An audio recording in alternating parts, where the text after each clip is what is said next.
This program is brought to you by the Genesis Communications Network, a world leader in talk radio since 1998.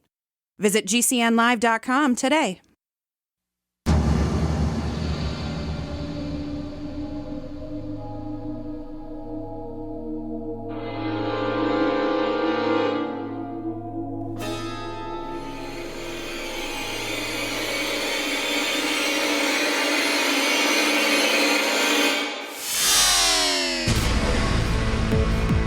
You're in the Paracast, the gold standard of paranormal radio. And now, here's Gene Steinberg. So Chris O'Brien is on special assignment, and he's preparing for, I guess, what is an overseas trip that's going to occur next week. So we know he wanted the extra time to get things ready. In the meantime, we've got a few things to tell you about because we've been looking into the future of the Paracast and how best to expand our audience.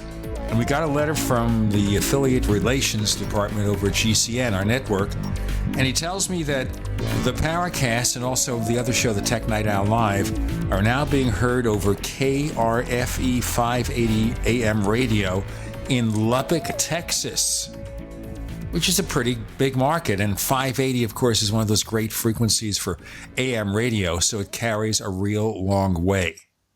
So, hey, Lubbock, Texas. Maybe we'll bring back some UFOs to Lubbock, Texas. That's going to be the news. And one more thing, just one more thing. And that is, I got a note here from the program director, Marvin Walther, from WIOS AM 1480 in Michigan. We're heard in Michigan, that's right.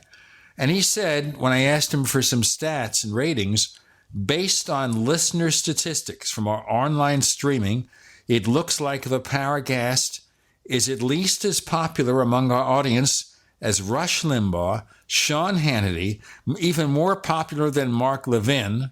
Well, maybe that's not a great achievement, but, Mark Levin at least. You have more than double the listenership of Coast to Coast AM and streaming stats.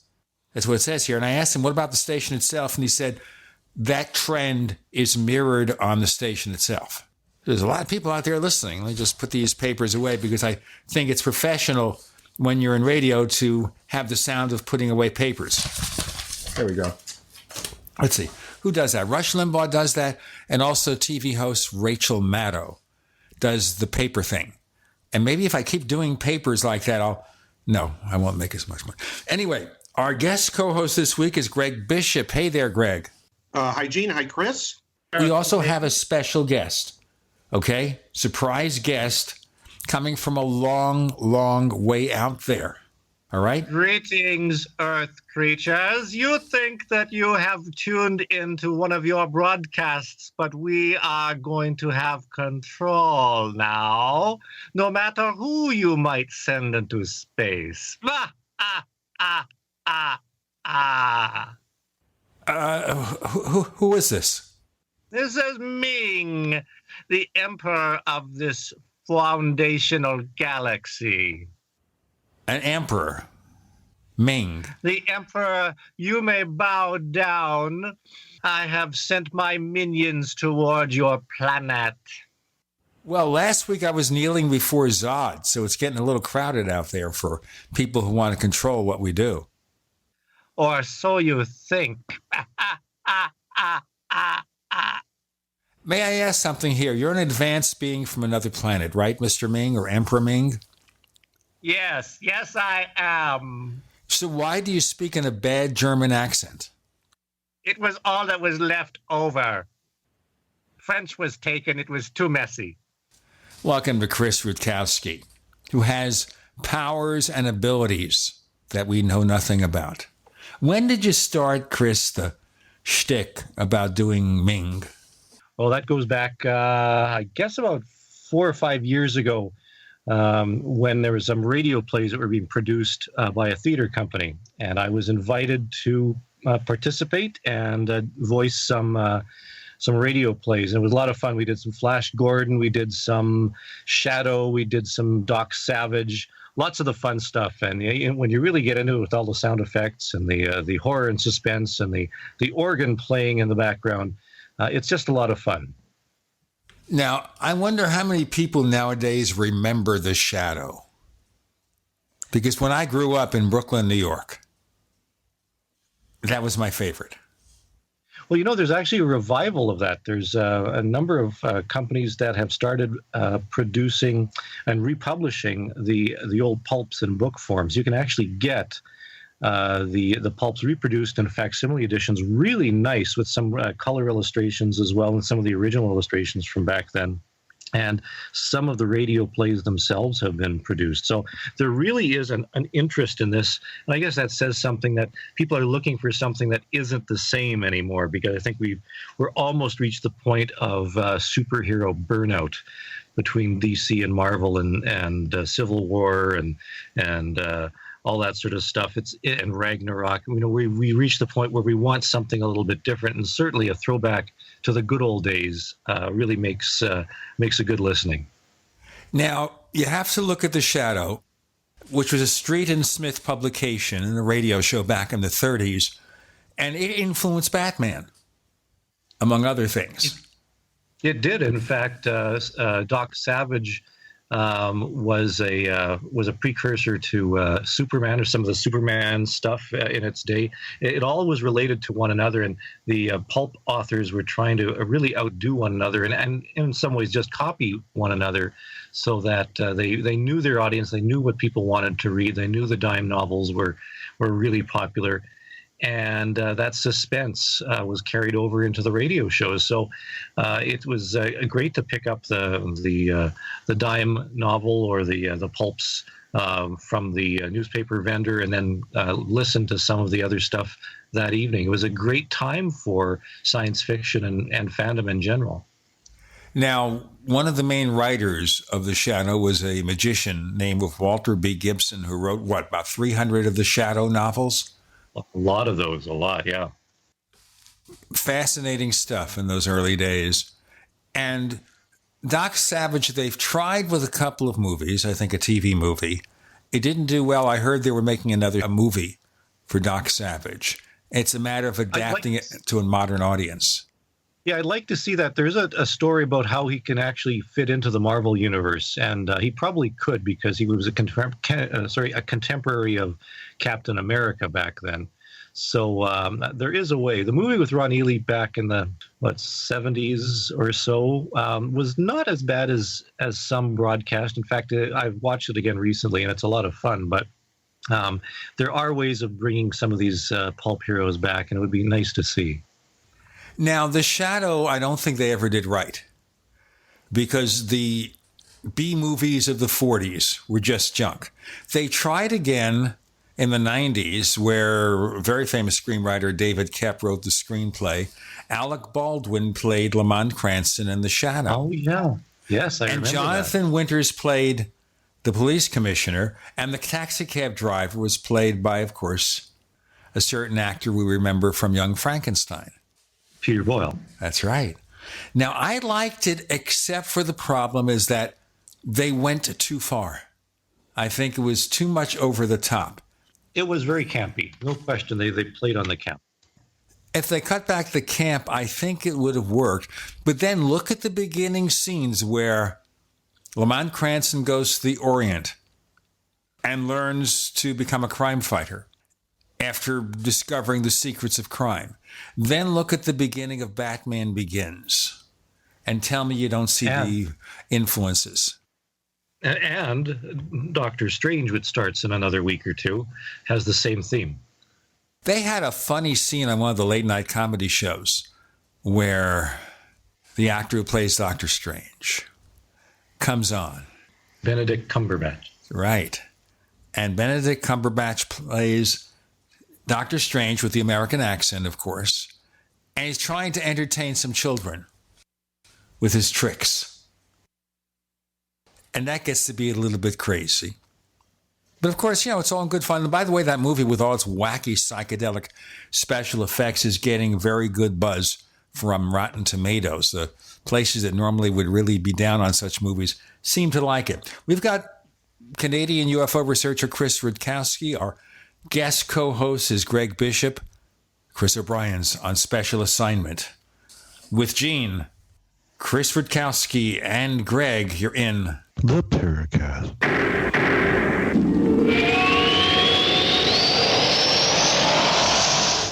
The award-winning graphic converter, the universal genius for photo editing on your Mac. Join over 1.5 million loyal users for this Swiss Army knife photo editing app. It gives you all you expect from a top-flight image editing app with tons of features, and most important, it's easy to use. Get 20% off from lemkesoft.de/Gene. That's lemkesoft.de/Gene. Do you need a website? Well, you can get a great deal on hosting services with Namecheap's legendary coupon code. They're offering substantial hosting discounts on shared hosting, business hosting, VPS hosting, reseller hosting, and even dedicated servers. Namecheap is preferred by millions. It's backed by a money-back guarantee. Use the coupon code LEGENDARY to cash in on the special deal at Namecheap.com, Namecheap.com. Are you worried about your mom or dad living alone in their house? Hi, I'm Joan London. Listen, I know how difficult it is to find senior care for someone you love. That's why I recommend a free service called A Place for Mom. They are the nation's largest senior living referral service. Call A Place for Mom today. To receive free information on senior living communities in your area, call A Place for Mom at 1-800-704-6182. A Place for Mom offers free one-on-one advice from local advisors and a personalized list of senior living communities you can visit. If you have questions about senior care for your mom or dad, there's a place for answers, A Place for Mom. Call A Place for Mom in the next 10 minutes to get your free ebook on financing senior care as well as free information on senior living communities in your area. Call 1-800-704-6182. That's 1-800-704-6182. Why be held hostage by your wireless carrier for 2 years? What if you had no contract, no activation fees, no hidden costs, tracking, tracing, harvesting customer data, or draconian gimmicks? All on America's largest 4G LTE, GSM, and Sprint networks. Introducing Pix Wireless. Activate your Sprint, AT&T, or unlock GSM phones with Pix and choose from an arsenal of monthly plans or build your own. Starting at only $2.99 per month. Get connected now. Call or click 1-866-205-9513 or PixWireless.com, spelled PIXWireless.com. Pick Pix and get connected today. Hi, Peter Vaccaro for ParanormalDate.com. Are you looking for love in all the wrong places? Now you have a chance to change that by signing up for free at ParanormalDate.com. This incredible dating site puts people of like minds together. People who are interested in the strange, the unusual, mysteries, ghosts, UFOs, and the afterlife, and so much more. ParanormalDate.com was developed for you, people seeking a viable alternative to the other dating services. You can join for free by going to ParanormalDate.com, and if you decide you like it and want to connect with people, use the code GEORGE for a substantial discount. Mark Rawlings, president of ParanormalDate.com, says so many people hunger to share their experiences about the paranormal, the unexplainable, or the afterlife, and so much more, and this is the source for them to meet and share that common interest. So sign up for free at ParanormalDate.com, ParanormalDate.com, and use the code GEORGE if you decide to connect with someone you like. In these uncertain times, it makes sense to have a sustainable backup method to cook food and boil water. If your current plan includes using a fuel-burning stove or cooking over an open fire, then there's a much better way. The Minuteman Rocket Stove is a biomass-burning cooking stove that only requires small quantities of sticks and twigs for fuel. The Minuteman Stove is easy to use, smokeless, portable, powerful, and sustainable. For the finest in survival cooking stoves and fire starters made right here in the USA, go to MinutemanStove.com. That's MinutemanStove.com. We'd like to hear from you. If you have a comment or question about the Paracast, send it to news@theparacast.com. That's news@theparacast.com. And don't forget to visit our famous Paracast community forums at forum.theparacast.com. Yes, what happened to that is a magic trick where Greg found himself inside the microphone. That's true. It's kind of like a trick where they had this mirror trick on The Flash this week where the Flash finds himself inside a mirror. Well, Greg found himself inside a microphone. You got to do some effects, and I don't have an effects board, so I got to do it on the cheap. Well, this is a low-budget show. It's one step above garage radio. As all our shows are. I moved out of the garage a little while ago. I've actually got one on my desk now, so that's nice. Yeah, and basically you get what you pay for. So there you go. Well, and it works great. I had an effects board, an adapter with effects on one of the mixers I had, but the mixer went awry, as some are wont to do. I should tell you that we have a second radio show called After the Paracast. And what this means is that we give you color commentary, extended interviews, uncensored, and it all comes with the commercial-free version of this show, all for a modest monthly fee. If you want to find out more, go to plus.theparacast.com. That's plus.theparacast.com.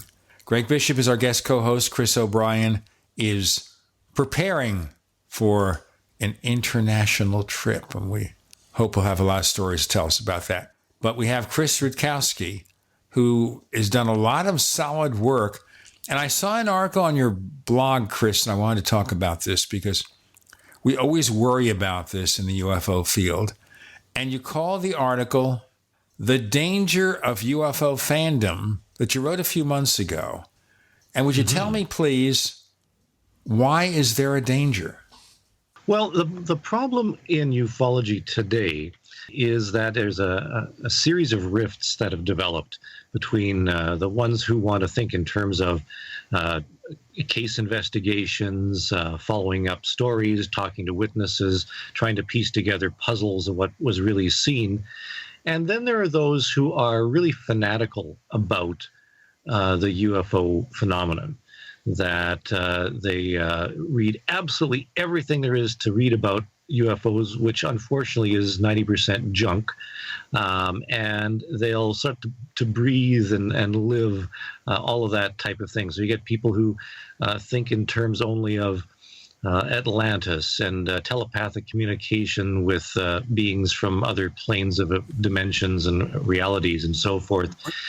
And they'll get really into things like signaling aliens and trying to communicate with aliens using their basic devices, flashlights and laser pointers and so forth. And one issue that we had was a recent case where we had a report from someone who had seen some UFOs flying overhead, and he doesn't live that far from an airport, and he was actually signaling the UFOs with a laser pointer. And the problem with that, of course, is that in all likelihood, the UFO was an aircraft. And so here's somebody who was really deeply ingrained into the UFO milieu, thinking that he's doing serious research and doing something good, trying to contact the aliens for the betterment of humankind, but in fact was endangering people through the shining of laser pointers. And I had to very gently talk to him about the possibility that this might be occurring, and maybe he might want to tone back on the laser pointers, maybe just use flashlights instead.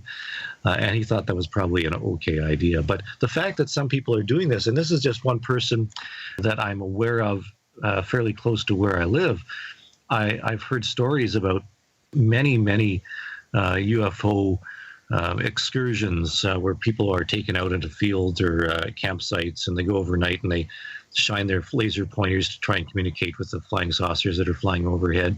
And it's become common practice to use these devices among some in ufology, and it's actually very dangerous. And I'm hoping that that practice will be frowned upon by some of the large organizations, even though I know some of them take people out into the woods or on beaches and so forth and shine their pointers at them. So I'm hoping that there's going to be a reduction in that. Well, the thing to bear in mind, too, is that certain people charge you to do that. Absolutely, yeah. Charge you to endanger the lives of people in aircraft. I was going to say, in the United States, shining a laser light at a aircraft is a prosecutable offense. Absolutely. Yeah. And of course, I guess the defense that one would have is, no, I thought it was an alien spacecraft, not an airplane. Yeah, it's a great defense for the huge fine you're going to get. Yeah. Imagine going into court and the judge says, okay, citizen, what is it that you think you were doing? Well, I had this laser pointer. I was trying to attract ET. I wanted to talk to those beings from Zeta Reticuli. I had a case back in 1979, 1980, 81, somewhere in there, where there were some debunkers who were fed up with the whole UFO thing and thought they'd have a little fun. So they wanted to make a hoax. And what they did is they got some large weather balloons, or large balloons, and they happened to work at a welding company, and they filled the balloons with a mixture of oxygen and acetylene, and then they attached some railroad flares to the balloons and sent them aloft, thinking that they would give rise to a number of UFO reports. And they actually did. I mean, people saw these lights drifting over the city and suddenly exploding with a loud boom and rattling windows and so forth. And I'm sure it was a lot of fun, except that they happened to fly lift their balloons right up into the flight path of an airport where some aircraft were coming in on approach to the airport itself for landing. And if one of those had got sucked into a jet intake, it wouldn't have been quite as amusing, I don't think. So I understand that these two individuals were caught and prosecuted by police because there's another example where people just don't think before they act in terms of UFOs. And also the stories that are covered in the media when something like this happens.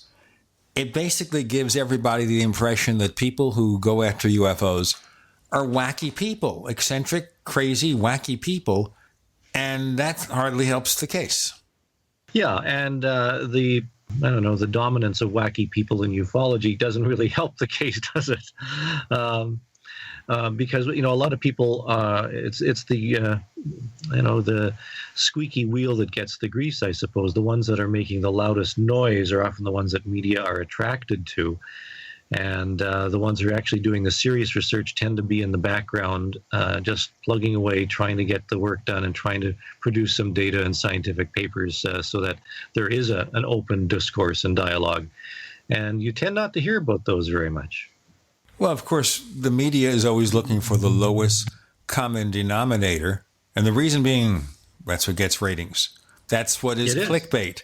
I mean, even in the technology field, I can tell you how to get clickbait very simple. This is what you do. I'll give you the secret if you want to track clicks in our next segment. Chris Rutkowski, our guest co-host is Greg Bishop. You're in the Paracast.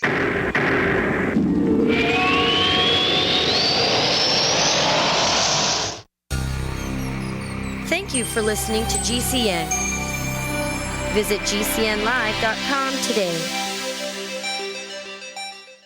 Fully cooked, ready-to-eat bacon. I'm talking thick, meaty, center-cut presidential bacon. Savory and delicious. I buy some, I use some, I store some. Awesome. No refrigeration needed with a 10-year shelf life. NASA-packed technology. Bacon. Fully cooked, fully hydrated, ready to eat right from the packed bacon or warm and served. Life-saving, ready-to-eat bacon. 10-year shelf life bacon. Ships free at fullycookedbacon.com. Fullycookedbacon.com.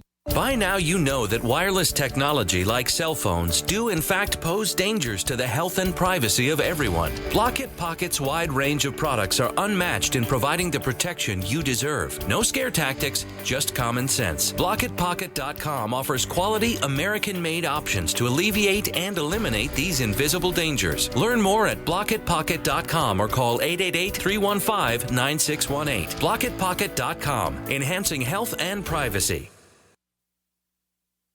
Are you tired of commuting to a job that makes someone else rich? Working harder than ever, but getting nowhere? Do you hate spending hundreds of dollars every week on daycare? Having someone else raise your children? With our opportunities, you can start earning money as soon as next week. You get to be the boss, work from home, and live a happier life. At Be the Boss Network, you'll find hundreds of work-from-home opportunities that you can literally start today and be earning money as soon as next week. Go to freedom106.com and start earning money as soon as next week.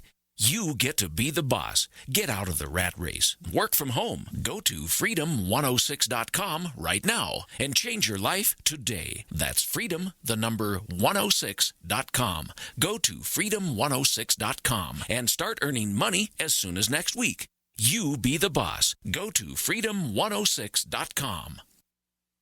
Hello? Congratulations. For what? For losing all that weight. How'd you do it so fast? ASAP. ASAP what? What's that mean? Are you ready to get as skinny as possible, as soon as possible, as simple as possible, and as sexy as possible? I'm listening. Then get with the ASAP program. It's real and it works. No smooth talk, no slick advertising, and no exaggerated claims of success. I've got to know more. Welcome to ASAP, as slim as possible. Whether you have 10, 20, or 50 pounds to lose, ASAP is your weight loss answer. ASAP targets the abnormal fat reserves and makes them available to be burned as fuel and contains no caffeine or hormones. Order ASAP at wholesale prices or join the team to share the business with others. Go to GCNteam.com or call 855-GCN-MALL. That's 855-426-6255. GCNteam.com or 855-426-6255. Lose weight and look great with ASAP, as slim as possible. Are you happy washing your hands with harsh chemicals? Are you happy doing laundry with detergents? Are you happy paying high prices? Find your happiness with Pure Soap. These all-natural, earth-friendly Pure Soaps are the very best you've ever used. Buy in bulk. Get a 12, 36, or 48-month supply, or get items individually and still save big. You're getting soap products twice as good as what you're using now, earth-friendly and natural soaps. Your family deserves the best. Happiness is 5starsoap.com. Why not put your money up the drain for a change? See them at 5starsoap.com or call 1-800-340-7091 for a catalog. Cal Ben Soap Company can save you thousands of dollars and give you good old-fashioned real soaps that are triple concentrated. Soaps made from vegetable and coconut oils. See their full selection of soaps at 5starsoap.com. That's F-I-V-E starsoap.com. Or call 1-800-340-7091 for a catalog.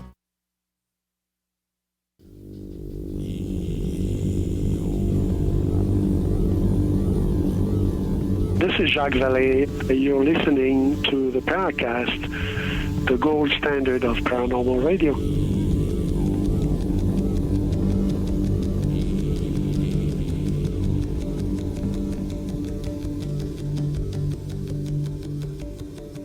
Ming is among us. That's why he's merciless. And you want to see how merciless he is, try to shut him down. That's true. But seriously speaking, this is what gets the attention. And I'll tell you what gets the attention in technology. You put Apple Incorporated, or just Apple, or Mac, or iPhone in the headline. It could be totally innocuous. It could be, well, Apple is going out of business tomorrow. And the article could say, well, if Apple stops selling iPhones and they all burned up like Samsung's do, then Apple might go out of business. You know, that kind of thing. Anything that pushes Apple is guaranteed. It's a lock. It's going to get hits. Not only that, but I would imagine certain presidential candidates' names would automatically get attracted. So there's another way, too. Well, we're going to try to avoid that because we're avoiding the P word here. Yeah. A friend of mine is a lawyer, very dedicated listener to the show. And he said he hadn't listened lately because Chris O'Brien had said one time in reference to a certain candidate, that candidate should be in jail. We know who he was talking about. He said, I want to hear that. You know, there's enough wacky political talk out there. And I think there's an audience for what we do because of the fact that we have that example of a radio station in Michigan where the Paracast is getting more listeners, or as many listeners, as the top conservative talk show hosts. The only thing that bothers me is these guys are getting $20 million a year. And I'm getting butkus. The check's in the mail, Gene. Right. Well, the check's been in the mail for 6 years. I'm just waiting for it to arrive. I realize they're using the lowest bidder. That's what happened. And the lowest bidder is walking from the home office. And, you know, he wants to stop in Utah for a week, and then he goes to Spain. He wants to see some festival in Spain. And he hangs out there for a couple of years. He'll get here with his check. We're just waiting. Right. But your point is well taken that there is an audience for this. And you can't blame media for really focusing on the stuff that's sensational. The point is, though, that the subject alone has a lot of fascinating elements. I mean, we can just go with the cases that have actually been reported and investigated, some of the theories which have been proposed, and then talk about the incredible scientific discoveries, everything from some of the Mars landers to the discovery of new exoplanets every other day, it seems, and some of the programs that are going on with space stations, the Chinese space station that's under development. I mean, there's all this advance in the field of space exploration and space science, and the possibility that there's life out there is being taken very seriously. I just got yet another book in the mail to review on the subject of the search for extraterrestrial life. This is a subject that is fascinating us because as humans, we have this desire to know if we really are alone. Is this it? Is what we're seeing around us all there is to in terms of the universe? Or is there something more? Are there creatures like us, or perhaps somewhat very much unlike us, out there somewhere that are contemplating the same issues that we're dealing with as well? Have they come across some way to solve hunger and war and all the problems that plague us here? So we're looking in some ways for help and salvation out there, but we're doing it in a way that really lends itself to some open discussion, and it's very ripe for a lot of discourse and podcasts and books and magazines and so forth, because this is what people are really fascinated with, and it's an escape and a diversion from some of the stuff that's going on in everybody's lives today. Oh, this is, of course, all very interesting, but this creates the climate also for people who are hucksters. Play a few games. Yeah, to prey upon the desires of other people. And that's the other side of the coin, that there are people who are in it only for that they're in it for their personal gain and to prey on the gullibility of people who do have these desires. Well-meaning people in some cases, but they're just not approaching it in a way that is ethical, that they are really trying to lead people astray based on their own views, and it may not be in the best interest of a lot of people who are very susceptible to these types of beliefs. Now, I don't know if you see this on Facebook every so often. Someone presents an invitation to go to a site to hear the channeled messages from the star beings at Zeta Reticuli. Now, I have a little fun with that person, saying, you don't even know what Zeta Reticuli is. And the only thing they probably know is they read about it in connection with the Betty and Barney Hill case. Indeed. Channelers are nothing new to ufology, and we're starting to ease into the direction of original topic, I guess, ghosts and hauntings and UFOs and what's their relationship. But channelers, back in the 1920s, 1930s, people were channeling messages from their deceased Aunt Mary and people like that. Although there were some channelers of alien beings back then around the turn of the previous century as well. But channeling has really become much more popular recently. It really never went away during the 50s and 60s. The contactees were into that a little bit, and well into the 70s seemed to fade for a while. And now we're looking, we've come full circle again, that it's not just abductees who believe that they were taken aboard a craft and deposited back with some vague memories, and it could be screen memories and it could be dreams and so forth. But now there's this assumption that the abductees themselves are contactees, that they have a mission directed by the aliens, and they're in telepathic contact or have been given the ability to channel messages from beings in other dimensions and parallel universes and things like that make no sense in physics but sound really good because it's the buzzwords that people really want to hear. And so channeling is really very, very popular. I know that Bashar, who was Paul Anka's brother or uncle or something like that, he's very popular in the lecture circuit right now, giving philosophical and personal life advice to people who are seeking such advice from other people. And why not get it from an alien? After all, the aliens have it all together. They're certainly not here, so they figured it all out. Why would they want to be around here? I used to know a guy named Andy Anka, by the way, the Paul Anka's brother. I don't even know if he's alive anymore, but what the heck. In any case, I want to ask you this specifically, though. All this stuff that's coming supposedly from channeled sources, is it all just made up stuff, or is there any reality behind it? Not necessarily the source, but that something is going on. Well, I've sat with channelers. I've sat in seances with individuals channeling information.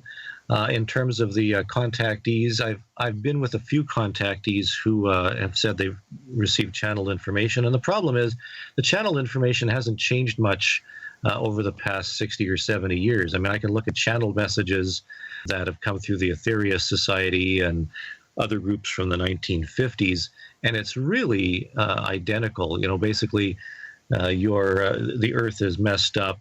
We are at war too much. We have to learn to love one another. Stop fighting, be nice to everybody, take care of the planet, stop polluting it, so on and so forth.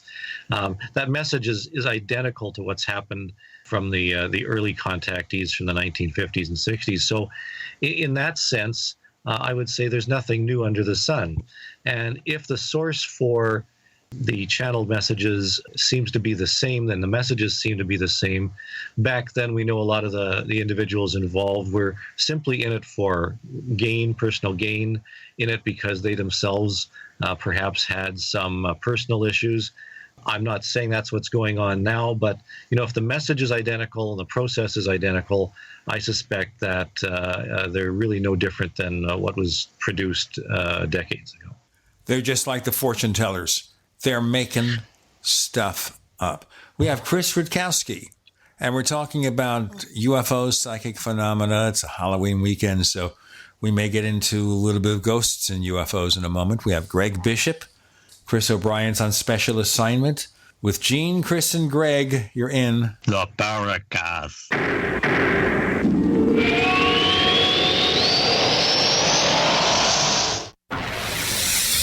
You are listening to GCN. Visit GCNlive.com today. We also have swag. We have all these exclusive Paracast things that you can buy. We've got 60 or so different items, and entails t-shirts, sleeves for notebook computers, iPad cases, mouse pads, the Paracast jumbo tote bag, all sorts of t-shirts and jackets and stuff like that for men and women. We have a Paracast aluminum water bottle. All this stuff, you go to store.theparacast.com, store.theparacast.com. What makes it special is that the items are the best quality, great t-shirts, fabrics, and they have our official logo on them. That's what makes them special, in multiple sizes and colors. We even have stuff for children, stuff for women, stuff for men. We have all sorts of sizes, like small up to X large. A lot of good stuff. That's the swag from the Paracast. You go to store.theparacast.com, stop by, and take a shopping tour. This is Dan Pilla. Do you owe the IRS money you can't pay? Are tax debts crippling you? I've defended people from the IRS for over 30 years. I've helped thousands, and I can help you too. I wrote the book on IRS settlement, and I'm telling you, there's no such thing as a hopeless case. Call 800-34-NO-TAX to finally get free of IRS debt. With the IRS's new programs, there's never been a better time to solve your problem. Call 800-34-NO-TAX. That's 800-34-NO-TAX, or my website, danpilla.com. Paid non-attorney spokesperson Adam Pulaski of the Pulaski Law Firm with principal office in Houston, Texas is the attorney responsible for the content of this ad. This ad is not legal advice, and the choice of a lawyer should not be based solely upon advertisement. Services may not be available in all states. Attention Xarelto users. If you or a loved one took Xarelto and suffered a serious bleeding event, you may be entitled to financial compensation. Xarelto is a popular prescription blood thinner used to prevent blood clots and protect patients from strokes. These serious bleeding events have led to numerous cases of hospitalization and even death. Phone lines are open 24/7. Call 800-261-0937. That's 800-261-0937. How confident are you in your food storage? If it was all you had to rely on, would it sustain your family? Hard times, good times, or any time, Numana Storable Food is the proven superior choice. Learn for yourself what happened when one man ate only Numana Storable Food for an entire month. Online at powerprepper.com. That's powerprepper.com. Experience the Numana difference. American-made food stores I love to eat. Yum! This is a life-changing message for anyone with sleep apnea who is on the go and tired of dragging around a big, bulky home CPAP device. Now there's finally a portable device that's as small as a soda can and weighs less than a pound. You can even add a battery that's as tiny as a deck of cards. It's the Transcend Mini CPAP, and if you're one of the first 100 callers, you can try Transcend risk-free for 10 days. So call now, 1-800-441-0335. Transcend is the world's first portable mini CPAP device. It gives you the freedom to sleep in total comfort anywhere you are. Our smallest and most advanced portable design ever, Transcend is so small and so light, you can fit it in your briefcase or purse to use anywhere you go. It's FAA compliant too, so you can even sleep comfortably while flying. To guarantee your 10-day in-home trial, you must be one of the first 100 callers to call minicpap.com now. 1-800-441-0335. Again, that's 1-800-441-0335.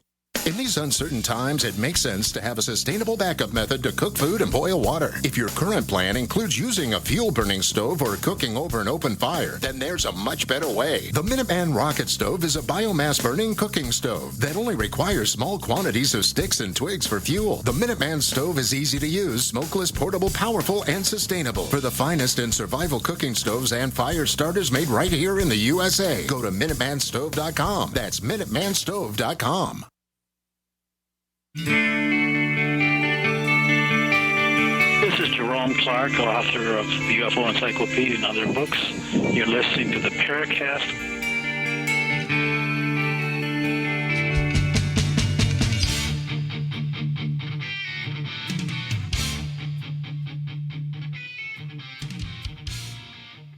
Chris Rutkowski is here. Chris O'Brien's preparing for his trip. Greg Bishop is our guest co-host. Greg? I didn't have a question. I have comments as we're going along. Chris, nice to talk to you and talk to you again. The last time I saw you was at the UFO Congress, I think, in February. Yes, it was good to see you there. Yeah, I had never met Chris, and I didn't have enough time to talk to him. So next time there's maybe I'll just have you on my show. What the hell? Yeah. The thing I was thinking about channelers and all that, one, I see if you agree, as no matter what you do, be it channeling, 3-card Monty, bad movies, whatever you want. If people come to it, it doesn't matter how many times it's debunked or people say it's full of junk. If people like it, they'll keep coming to it. The other thing is I've heard some channeling too. I actually paid a guy, an old-time contactee once, to channel for me. And basically he mumbled a lot and fumbled around and said a lot of things that were completely irrelevant and mostly pretty boring. I had a interview with a researcher once, and he said, that it seems like they're getting this message from the center of the universe somehow, and it's putting people to sleep. Yeah, I'm similar to that in my beliefs in terms of channeling as well. And the reason that it's so persistent, despite the fact it's being debunked and shown to be irrelevant, is the persistence of belief. The strength of belief is very, very strong. And no matter what subject you're talking about, belief in one's ambition, your political slant, your views on religion, and so forth, it's very, very strong. And you can believe in a certain way, and you can be a very, very intelligent person and get led astray because of your particular beliefs. And it's very difficult to change one's beliefs if they are so ingrained. In fact, we did a study. In undergraduate university, I did an experiment through the psychology department when my advisor assisted me on this to produce an experiment to try and change people's belief in UFOs. And we never got it published, although we did submit it for publication, and it never went through the process. But it may get published someday. This goes back a few years because the conclusions, I think, were still sound. What we did, we had a large group of people. I think there were 300 or 400 or 500 people, and we gave them a survey. Mm-hmm. The survey had, and there are a series of questions: Loch Ness and Bigfoot and conspiracies and so forth. So it was a series of questions, and there was one question about UFOs, whether you believe strongly that UFOs were alien spacecrafts and were real, and then you rated it from a 0 to 10 or something. Right. Well, what we did is we looked only at that question for all these people, and we broke them into groups of high believers and high disbelievers in UFOs. And then we called them in to a room, those particular individuals, and showed them 2 different videos. And the actual images were the same. It showed a light moving in the sky. There was actually an actual UFO video that had been submitted for investigation. But the dialogue accompanying it was very different. In one, an authoritarian voice, like a news announcer, said that this is a UFO that was reported over Tallahassee on February 1976, and it has been shown to definitely be an aircraft, and the witnesses were mistaken.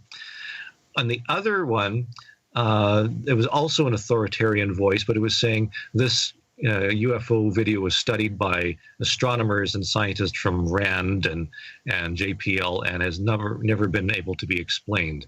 And then what we did, we tested the people before they saw the video and after they saw the videos to see if people with strong belief that UFOs were real, having a video that says that this particular one wasn't real, could be changing their mind. Maybe the UFOs really aren't real after all. And then the vice versa, where people who were convinced that there was nothing to UFOs, once they heard this authoritarian video proclaiming that it hasn't been explained, maybe they could be nudged in the other direction. And it turns out that the experiment failed miserably, and this is why it never got published. Nothing you can do can actually change a person's beliefs if they are strongly set. If you're somewhere in the middle, you might have some chance of moving one way or another slightly. But if you are bound and determined that there's nothing to UFOs, nothing I say to you that presents any kind of proof, no matter how strong it is, will convince you. And conversely, if you believe that aliens are really flying spacecraft over the United States, there's no way I can convince you that that's not the case, no matter what my argument is. So it's the strength of belief that is very, very powerful, and this drives a lot of ufology today. Do you think it's worse now? Because if you have a belief, you've got a tool whereby you can shore up any belief that you might possibly have. I think it might be getting a little bit worse because people aren't presented with confounding evidence very much. Yeah, in fact, I think that's the big problem with the internet right now, is that you tend to really accumulate information in your own peer groups. You really are preaching to the choir, and why would you go elsewhere? Because you're getting the affirmation and the validation from within your own group. Well, I definitely know that the aliens are from Sirius B, not Sirius A, and then you hang around with the Sirius B people, and then the Sirius A people get infuriated, but there's no debate there because you're only discussing it within those groups. Yeah, there's no question that the compartmentalization of society because of the internet. I mean, it's ironic because the internet is giving you such a great opportunity now to have discussions, to open discourse, and you can talk about things with many people around the world. So really the universe is within your grasp, but you focus on exactly what you want to hear and the information that you're very selective about acquiring. So it actually is in some ways negating the accessibility. Well, it makes it easier to find stuff that you agree with your own echo chamber. Right, exactly. Yeah, it's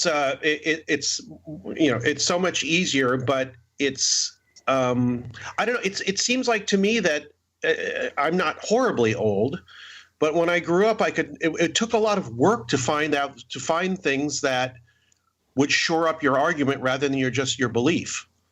Like we say, it's much easier now to do that, and it's a lot harder for most people to find people that disagree with them. You're just not inclined to do so. It's just human nature. I would tend to agree that we're really, sticking together in smaller groups rather than really becoming part of the global village. I mean, Marshall McLuhan, I think, would be appalled to see what's really transpired over the past little while. Yeah. So instead, if it's a village, it's an echo chamber, as I said. Now, also in the world of politics, you see that very much. And I don't want to talk about a specific candidate, but you do see that even in all the polls of the American election, they all vary within a small percentage, a few points up or down, because most people already have their views set in stone. All they do is read or watch material that confirms what they believe or what they believe about the opposition. And there's only a very, very small area of maneuverability to move an election towards one candidate or another. Do you see the same phenomenon in Canada? Oh, absolutely. There's very few people who are real undecideds. Most people are one way or another. In fact, you see this in families. You know, my father was a conservative and he voted conservative. His grandfather voted conservative, and you know, we've been voting conservative for the past 17 generations or whatever it is. You know, liberals are liberals are liberals. You know, and areas geographically, certainly some geographical regions will be Democratic versus other candidates, and it just happens to be the way that the political leanings have been going for generations, and you just get into that groove of voting the same way. And it usually takes a real major shift of something really major occurring to shift you away from what you've been doing. And it's not just politics. I mean, we find that in all types of societal groups. You know, if I'm a believer in, let's say, a particular religious group, I'm not going to suddenly shift to a different religious sect because somebody told me to or tried to convince me. Let's do our break here and we'll continue with this. And then I guess it's also about people living in their own personal realities. Chris O'Brien's on special assignment. We have Greg Bishop as guest co-host and Chris Rutkowski. You're in the Paracast.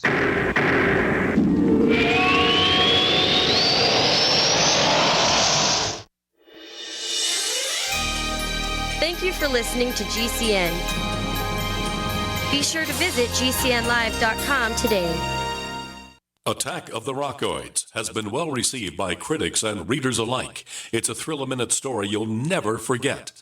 A former U.S. military intelligence officer is haunted by intense dreams about a beautiful woman pleading for his help after a terrible battle in outer space.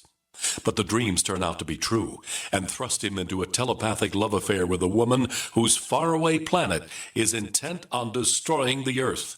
And now the gripping tale continues in The Coming of the Protectors. It's the second book of the Rockoids trilogy, a galaxy-spanning adventure that pits our hapless heroes against powerful, fanatical enemies that threaten the lives of freedom-loving beings everywhere. Attack of the Rockoids and The Coming of the Protectors. Classic science fiction at its best, available now. For more details, visit rockoids.com. That's ROCKOIDS.com. Has neck, back, or shoulder pain got you down? Go to sunshine-pillows.com and get soothing comfort, support, and pain relief fast. Their microwavable heat therapy pillows and wraps treat neck and shoulder pain, reduce stress, and relax the soul. An ergonomic pillow from Sunshine Pillows supports your head and neck on long trips or when simply resting at home. Be good to yourself. Visit sunshine-pillows.com. Sunshine-pillows.com. Worried about lead, fluoride, and other contaminants in your drinking water? Get a ProPure with the Pro 1G 2.0 cleanable reusable filter and remove up to 200 contaminants. Drink water the way nature meant it to be. Clean, crisp, and refreshing. See the complete line of ProPure products, including the new ProMax shower filter. There's a ProPure for you. Visit your authorized ProPure dealer for details or ProPureUSA.com. That's ProPureUSA.com.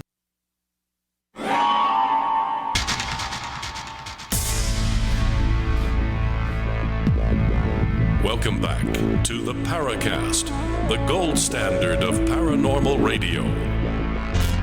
And now, here's Gene Steinberg.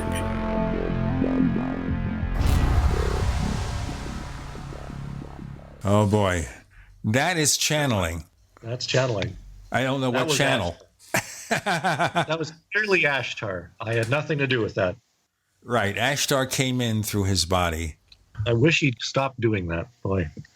Now, is it easier for people just to accept what their parents did and what their peers do?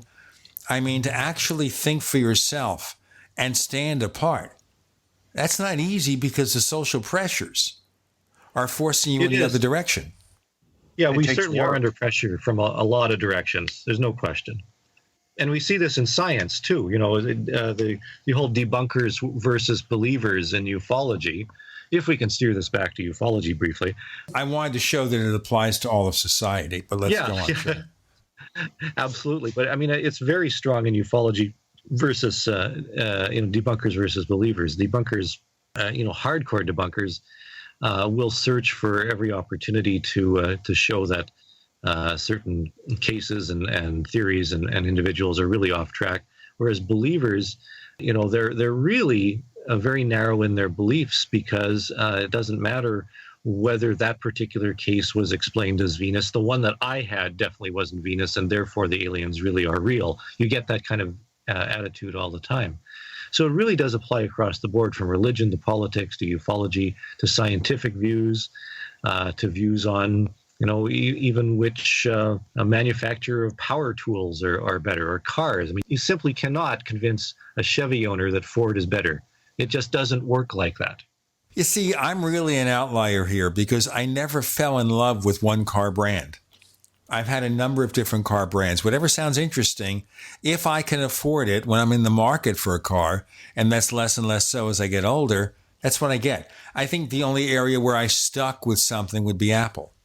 Oh, let's see, there's the same thing. Apple versus IBM. You can, or PC, I suppose, versus Apple. I mean, people are convinced one way or another. Yeah, I've had Apple since I started publishing a zine way back in the early 90s. That's because they were the only computers available that did graphics reliably and nicely. So I've stuck with that just because of that. I mean, it's just, I realize that's it's my own track. And cars, I guess I've had Hondas for a long time because the things run forever. So I guess I'm not going to leave Hondas anytime soon. And in terms of computers, you've got the IBM Apple debate, and then you get this third-party candidate Linux coming up, and you say, what the heck are you talking about? Well, what's very interesting about IBM now? Do you know what the most popular computer for IBM employees now is? Yeah, I Macs. read that. Yeah. And the reason is because Apple and IBM made a deal where they developed custom mobile software for Apple's products. And then they decide to offer IBM employees a choice. You want a PC or a Mac? And they've got 90,000 Macs right now at IBM, which is, I think, the largest corporate customer. But then they came out with an announcement, and this, the Mac versus PC, people will scream, but this is the announcement. It costs, over a 4-year period, the cost of ownership of the Mac is $250 to $550 less. And for 90,000 Macs, they have 5 support people. So maybe Macs cost more when you buy them, but a company is not looking at just the purchase price. They're looking at the cost of ownership. And that's where the Macs are just always cheaper. It's always something. Yeah, makes sense. I've had one Mac die on me in 20 years. So that might be the other thing. They seem to be fairly reliable for the most part. Never, ever had one die on me. I had one Mac, kept developing some minor issues. It was a PowerBook 5300 CE from the mid-90s before Steve Jobs came back to the company. And this little liquid adhesive on the screen bezel at the bottom would keep leaking out. I send it to Apple, they fix it. And then I get it back, and 3 months later, I'd send it back again. Maybe it was some kind of ghost phenomenon. It's like the who was it that used to walk into labs and things would start breaking? Not Enrico Fermi. It was one of the other early quantum physicists. But people started telling him not to come into the lab because stuff would spontaneously break when he got there. You mean Uri Geller? Yeah, that must be it. He wasn't an early physicist, but whatever. Go ahead, Gene. I'm sorry. No, that's okay. It's perfectly okay. But getting back to the UFO field, part of the problem in figuring out what's going on is that when people enter the field, they're told these are spaceships. That's a social meme. Flying saucers equals spaceships. People interested in UFOs are spaceship believers. And you can't move them away from that. It is. It's very tough to get over the UFO equals spaceship equation. Very, very difficult. If you were to get away from it, what would you hypothesize? Well, that's the tough question. Is there anything else? I mean, we can certainly talk in terms of, and I was on an actual AM radio station this morning in studio, and they asked me about other dimensions and parallel universes and so forth. And the question is, could the aliens, instead of being from Mars or Venus or whatever, be from a parallel universe or an alternate dimension? And the trouble is that, my university degree was in math, or one of my degrees was in math as well as education. And we can talk in terms of quantum physics, and we can talk in terms of higher dimensions and alternate dimensions and so forth, but we really have no idea what that means. The assumption is that, let's say there's aliens that exist in the seventh dimension, and they manifest themselves as balls of light bobbing along a countryside in our very, very limited 1, 2, 3, 4 dimensions. Well, that's nice to say, except something existing in a seventh dimension will also exist in the 6, 5, 4, 3, 2, 1 dimensions, and we don't see a lot of evidence of some of that other stuff that's going on. And existing in multiple dimensions simply is a mathematical concept. We really have no way of translating that into the physical senses. We can say perhaps it's spiritual, but even the concept of ghosts and numinous entities, things like that, we have no scientific way to describe those.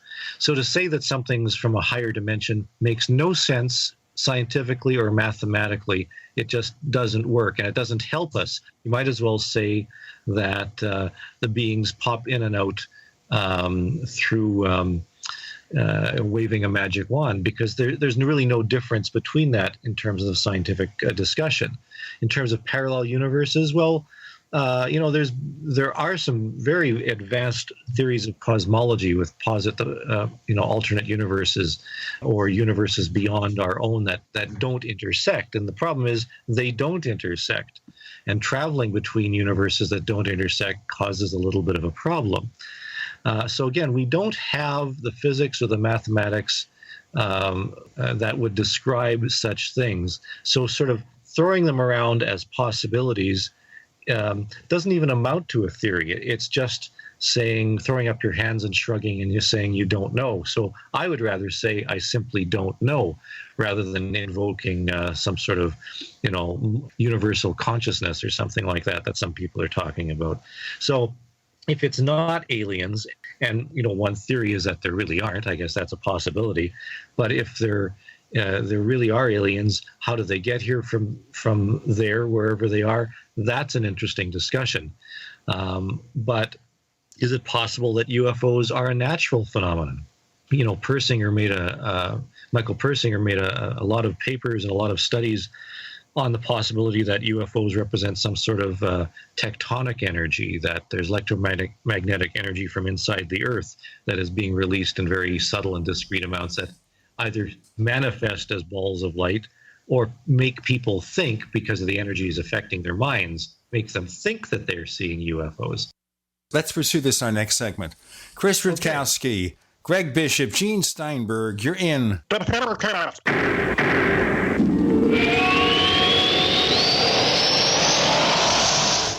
The award-winning graphic converter, the universal genius for photo editing on your Mac. Join over 1.5 million loyal users for this Swiss Army knife photo editing app. It gives you all you expect from a top-flight image editing app with tons of features, and most important, it's easy to use. Get 20% off from lemkeysoft.de/Gene. That's lemkesoft.de/Gene. Do you need a website? Well, you can get a great deal on hosting services with Namecheap's legendary coupon code. They're offering substantial hosting discounts on shared hosting, business hosting, VPS hosting, reseller hosting, and even dedicated servers. Namecheap is preferred by millions. It's backed by a money-back guarantee. Use the coupon code LEGENDARY to cash in on the special deal at Namecheap.com, Namecheap.com. Warning, if you've recently declared bankruptcy, you're going to want to change the station, because there's an alternative to bankruptcy and it could be faster than you'd ever think possible. But if you've already declared bankruptcy and have missed this opportunity, you'll want to change the station now.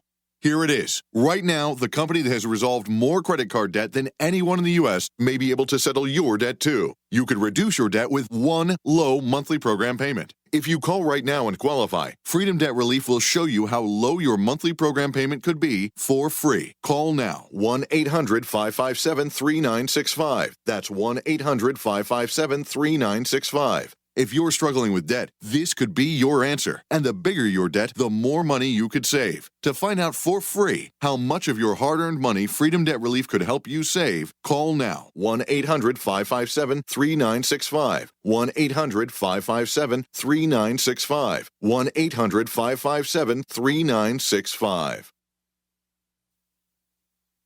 Diabetes is at war with your circulatory system. Fight back with Cardivite. Cardivite is a dietary supplement containing powerful herbs for circulation and healthy cardiac function. Improve your energy, stamina, and mental acuity. Reduce swelling, cold hands, and risk of amputation. Get your blood flowing with Cardivite. This 5-star rated product was developed by a diabetic pharmacist and is available online at www.getbloodflowing.com. That's www.getbloodflowing.com. Dangerous blood clot device alert. If you or a loved one had an IVC filter placed to prevent blood clots from traveling to your heart or lungs and suffered an injury, you may be entitled to substantial financial compensation. The FDA warns that IVC filters may cause serious complications, such as heart or lung damage, internal bleeding, and even death. These dangerous blood clot devices can break, and the metal fragments can travel to your heart or lungs, causing serious injuries. If you or a loved one suffered organ damage or other injuries from an IVC filter, you may be entitled to substantial financial compensation. Act now. Time is limited to file a claim. For a free consultation and free information, call Injury Help Desk at 800-478-1507. 800-478-1507. 800-478-1507. This is an advertisement. Paid non-attorney spokesperson. InjuryHelpDesk.com is responsible for this advertisement. Principal office, Las Vegas, Nevada. Has neck, back, or shoulder pain got you down? Go to sunshine-pillows.com and get soothing comfort, support, and pain relief fast. Their microwavable heat therapy pillows and wraps treat neck and shoulder pain, reduce stress, and relax the soul. An ergonomic pillow from Sunshine Pillows supports your head and neck on long trips or when simply resting at home. Be good to yourself. Visit sunshine-pillows.com. Sunshine-pillows.com. We'd like to hear from you. If you have a comment or question about the Paracast, send it to news@theparacast.com. That's news@theparacast.com. And don't forget to visit our famous Paracast community forums at forum.theparacast.com. I like that one. That was pretty good. Is that like a gargling thing? No, that's the Bugs Bunny thing, you know. So stunned silence. You get what you pay for, folks. That's all I can say. The price of free radio. Yeah. Forgot to say that the non-ET ideas about UFOs was a question that was sent to us from Kurt Collins. Wouldn't you know it? Thanks, Kurt. Yeah, he just wanted to put you on the spot. Well, if we want to talk a little bit more about Persinger and the tectonic strain theory and things like that, those are viable explanations. I mean, you can actually study the possibility of that by doing some scientific testing. I actually have studied the tectonic strain in some detail. I've actually published scientific papers in peer-reviewed journals. I did one of my undergraduate theses was about it. And So I don't think it's a viable explanation for UFOs. But it's an interesting theory, and it may have some applications elsewhere. Earthquake lights and so forth may have some relation to this. So there are some things like that. There's been some discussion about whether UFOs represent some form of energy in the atmospheric energy, like sprites. There's these giant flashes of light that are resembling lightning that shoot up from the atmosphere, very, very powerful. That certainly wouldn't explain some small balls of light that people see at close range and so forth. Then there's explanations relating to more terrestrial vehicles. Are they, in fact, some sort of American, Russian, Italian, I don't know, whatever countries' secret weapons that are being tested? And I guess the arguments against that is, would you test your secret weapons in plain sight like that, or would you fly them only at Area 51 because they obviously haven't been quite perfected yet? But I mean, that's a possibility that there's something else going on that we don't know.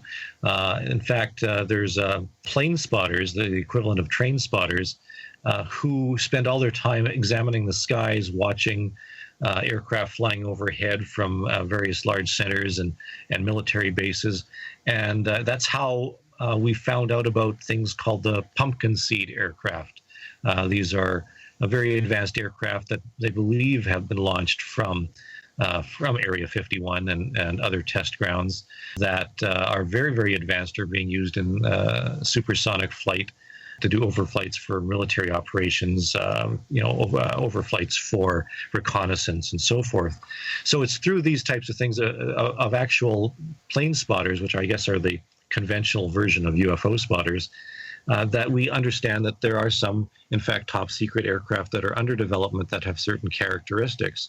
So it's very possible that there's something under development, but we haven't seen anything that seems to be in line with that. One of the explanations for the Falcon Lake UFO from 1967, and we've talked about this on the show before, it was this saucer-shaped craft that was seen by an amateur prospector named Stefan Mihalik, who was burned by it when it took off. One of the explanations that was proposed by a Canadian researcher named Palmira Campagna, who looked through military documents and found some evidence that it was related to the Avro car and all that sort of stuff, that maybe it was some sort of U.S. military craft that was developed about the same time, and what we're seeing is actually a military vertical takeoff and landing vehicle. The problem is there was no predecessor to that object that was ever seen, and nothing came of it. I mean, the darn thing took off and landed, and you'd think that it would be still around. We'd see some evidence of the exact same craft being reported, and yet we don't have the exact description reported in other cases. So it's unlikely that it is related to a military craft in that way. So there's a series of different types of explanations that we can posit, but the reality is that the ET is the one that attracts the most attention and may have the most going for it in terms of testable hypotheses. So even though we try to avoid the extraterrestrial hypothesis, it still comes back to bite us in the ass from time to time. How would you test for it? And is it your favorite explanation at the moment? Actually, of all the explanations, I don't have one. I get around it by saying, I'm still sitting on the fence, and those points are really digging in pretty badly right now. But I feel the same way. Yes, exactly. A lot of people get into ufology because they want to validate themselves. They want to prove that the aliens are really here. They want to find the evidence. A lot of field investigators for MUFON want to, crack the case. They want to find the case that will prove once and for all that the aliens are here. That was never my intent. I was always interested in UFOs as either a psychological or a sociological phenomenon. And I've made this case before that if UFOs aren't physical, then they're at least psychological and sociological. And in any of those cases, they're deserving of scientific study. And that's what I want to talk to the scientific community about. And some people are really adamant that it's just a matter of time before we get that case, before disclosure really happens, and we can prove once and for all that we're right. Ha ha ha ha, nanny nanny boo boo, that the aliens really are here.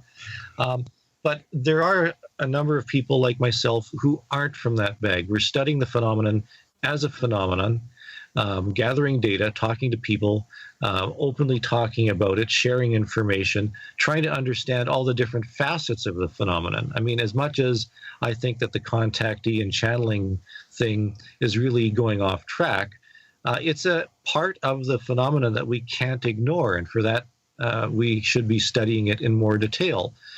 Maybe we should be testing channelers. I know that they refuse to be tested, but by golly, try to say to some of them, okay, I know you want us to clean up our act on Earth and stop wars and all this sort of thing, but, do you have that cure for cancer anywhere, really, just sort of kicking around on Venus there? There must be something that you can give us. There are ways of, I think, approaching this in a very scientific manner, challenging the status quo. And I think that's something that I'd like to see in ufology, a channeling of the status quo. Why can't, some of the hardcore ufologists work in conjunction with some of the hardcore debunkers? In fact, I turned to Tim Printy when I was doing some of my research and data analysis for the Canadian UFO survey. And I said, do you have any, idea what this particular case might be? Can you offer some suggestions? You want to give us a hand? I think that's a valid way of approaching the subject, because if ufology isn't going to be its own harshest critic, then by golly, go to a critic and try and come up with some mutual understanding. There might be something there. Definitely. One thing I wanted to ask about, because it kind of follows a discussion we've had in recent episodes, about what I would call, and it has nothing to do with the TV show by that name, the one step beyond phenomenon, and we can pick up on this in the next segment, that UFOs over the centuries, or at least since 1897, appear to demonstrate technology that's somewhat ahead of us, but not incredibly ahead of us. Or am I wrong? We've got Chris Rutkowski, Gene Steinberg, Greg Bishop. You're in. Whose turn is it? That Paracast.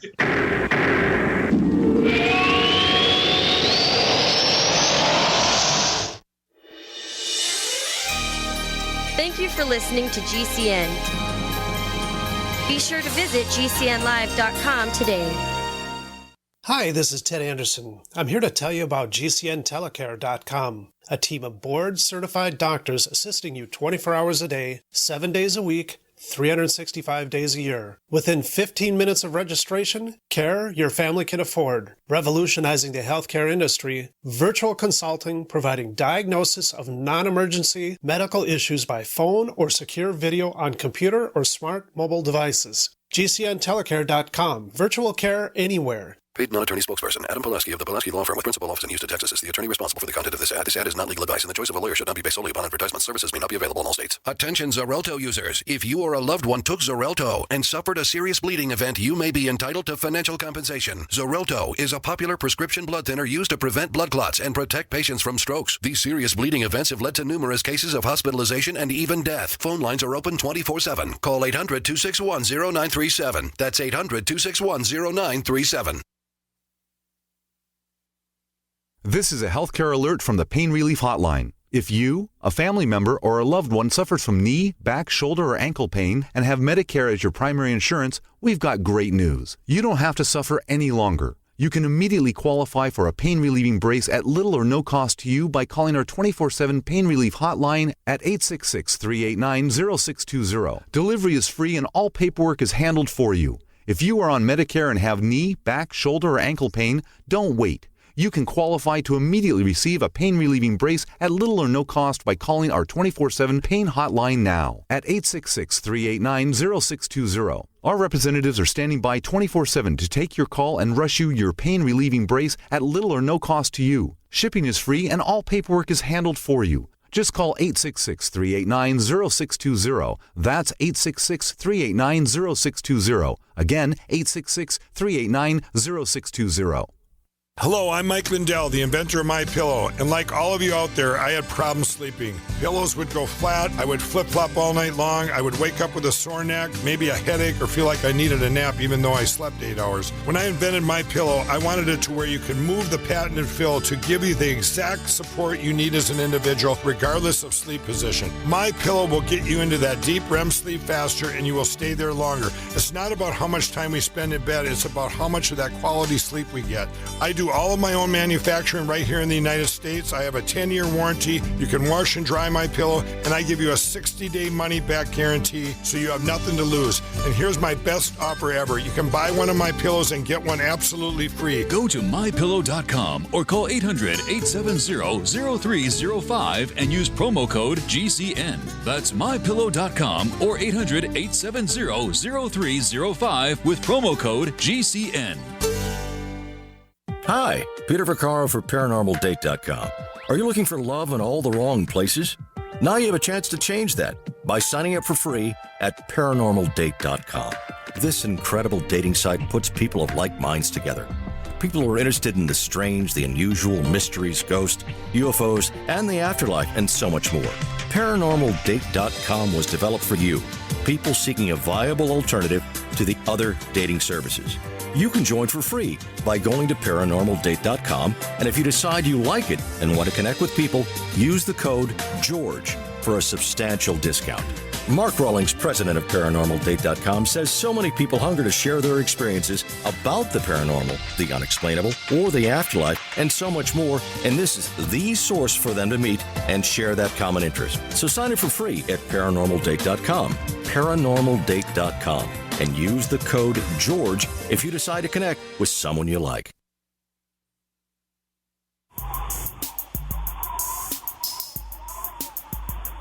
Hey, this is Marie D. Jones, the author of This Book is from the Future, and you are listening to the Paracast, the gold standard of paranormal radio.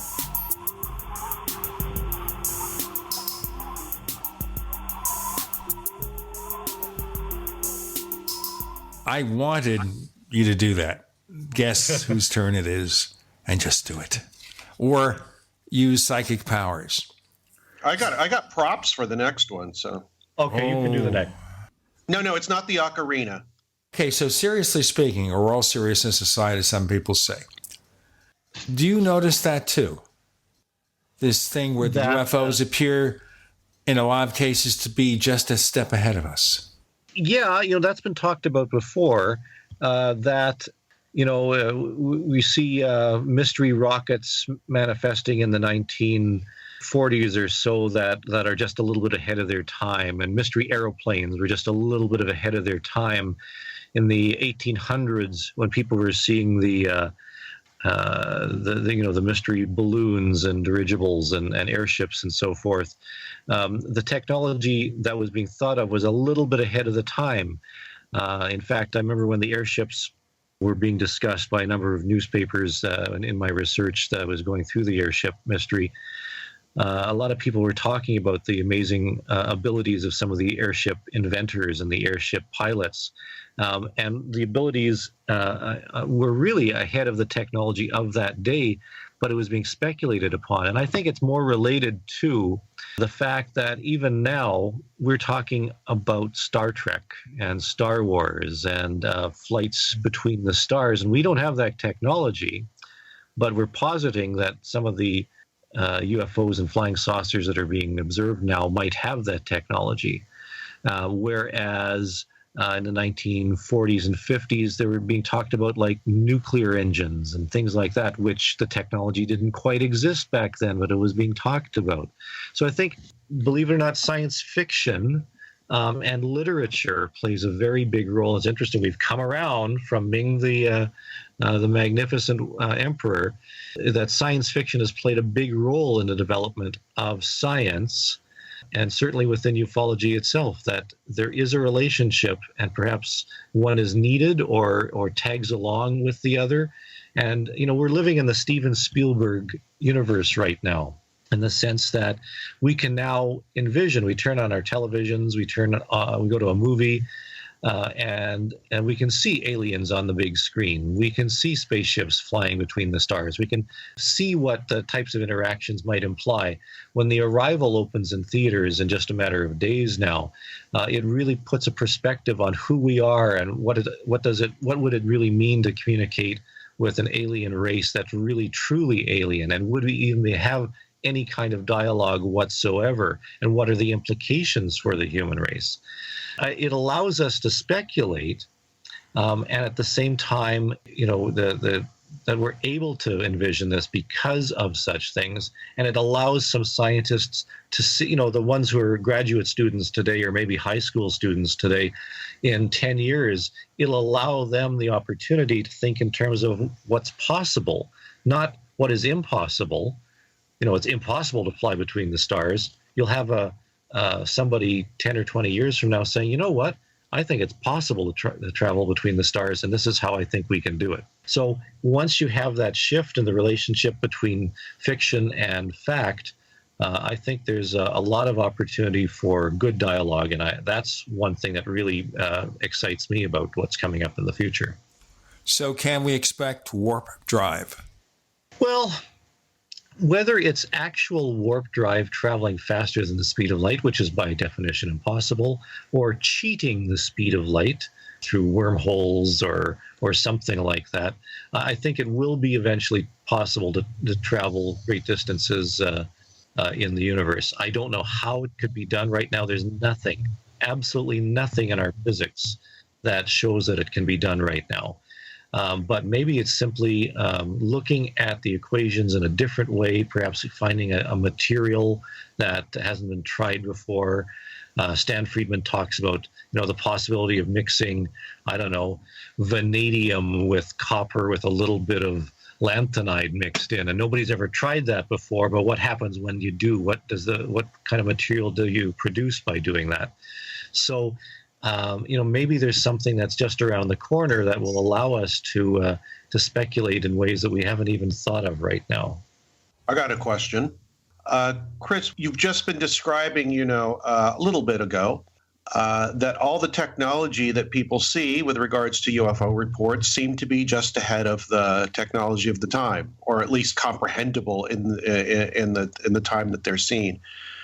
What do you think of the idea that the witness is extrapolating based on something they saw, and that's the only thing they can think of? Yes. Yeah, I think that's certainly because a UFO experience is witness-based. The witness factor is very strong. It can be very possible that there are two witnesses side by side, and one sees a spaceship and one sees, just an odd aircraft, as the simplest example. So, that's certainly possible. And if the witness's own predisposition is that they're aliens, they'll see aliens. If the witness predisposition is that they're very religious and they're looking for a sign from God, that's what they're going to see. So there's a lot of factors at play. In fact, that's another interesting avenue for research, to talk about the religiosity of ufology. How does that play into one's belief systems and desires as well? So I think there's a lot of material for discussion in there. Right. Thank you.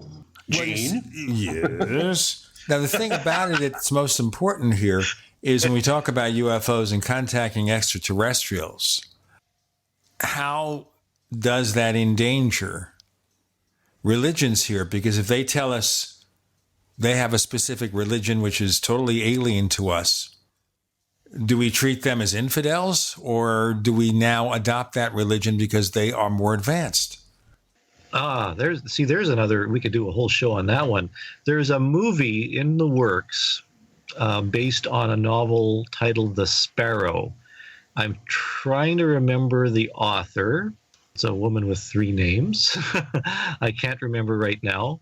People can Google it as I'm talking and trying to rack my brain. But it was actually in production, and they ran into some difficulties. I think Matt Damon was even in the works, or named as one of the protagonists. So, and the premise of The Sparrow is that an extraterrestrial signal is received. and a spaceship is launched from Earth to go and investigate, and the ship lands, and there's some seriously tragic consequences and a great difference of opinion between the aliens and the Earthlings. The ship was actually sent into space by Jesuits, a Jesuit order. In our history, the Jesuit orders and the Vatican were actually behind a lot of exploration.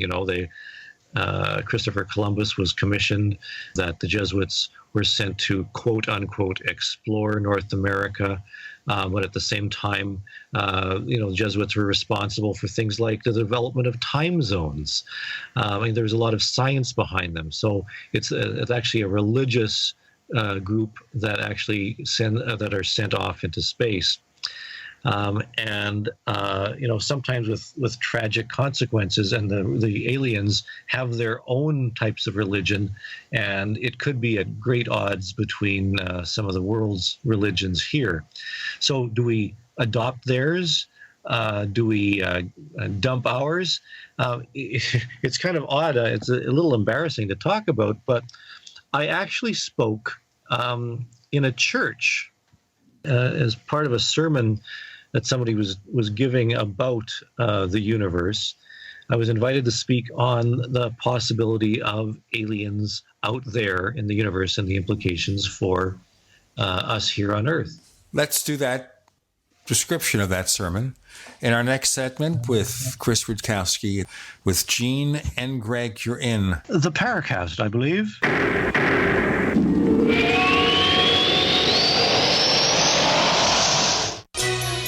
Thank you for listening to GCN.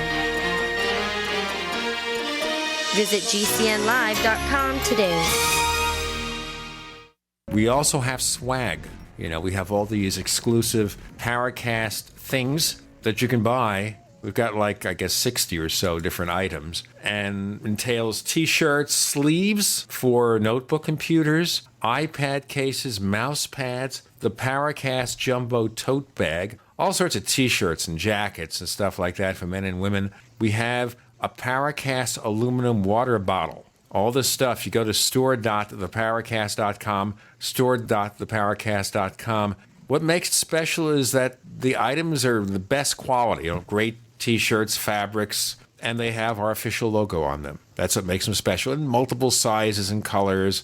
We even have stuff for children, stuff for women, stuff for men. We have all sorts of sizes, like small up to X large. A lot of good stuff. That's the swag from the Paracast. You go to store.theparacast.com, stop by, and take a shopping tour. Why be held hostage by your wireless carrier for 2 years? What if you had no contract, no activation fees, no hidden costs, tracking, tracing, harvesting customer data, or draconian gimmicks? All on America's largest 4G LTE, GSM, and Sprint networks. Introducing Pix Wireless. Activate your Sprint, AT&T, or unlock GSM phones with Pix, and choose from an arsenal of monthly plans or build your own. Starting at only $2.99 per month. Get connected now. Call or click 1-866-205-9513 or PixWireless.com, spelled PixWireless.com. Pick Pix and get connected today.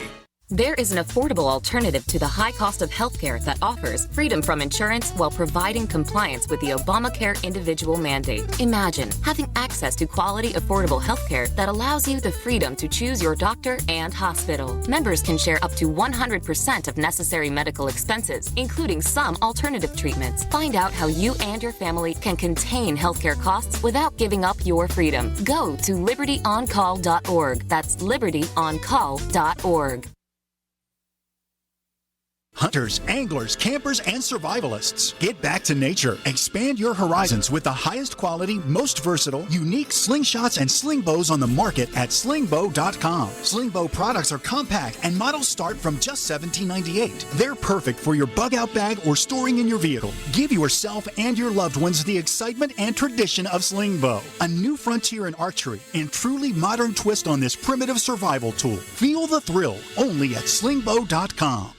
Will the government protect your family from Iran and North Korea's newest weapon, EMP? We buy guns to protect ourselves, home, health, and car insurance for accidents. Maybe you also have food storage. But how would you keep your refrigerator running in a long-term EMP blackout? Using tested military designs, the Solarc EMP-hardened solar generator protects and powers your critical appliances for years without burying items underground or wrapping them in aluminum foil. Unlike other preps, Solarc is used every day to help offset your electric bill automatically. Visit PortableSolarLLC.com to learn how easily expandable the system is. Solarc is the most affordable and powerful solution on the market. The whole system even fits in the back of a pickup or SUV and can install in less than an hour. See for yourself why Solarc beats other off-grid systems at PortableSolarLLC.com. Don't wait for the government. Go to PortableSolarLLC.com to learn why Solarc is energy insurance for your family. In these uncertain times, it makes sense to have a sustainable backup method to cook food and boil water. If your current plan includes using a fuel-burning stove or cooking over an open fire, then there's a much better way. The Minuteman Rocket Stove is a biomass-burning cooking stove that only requires small quantities of sticks and twigs for fuel. The Minuteman Stove is easy to use, smokeless, portable, powerful, and sustainable. For the finest in survival cooking stoves and fire starters made right here in the USA, go to MinutemanStove.com. That's MinutemanStove.com.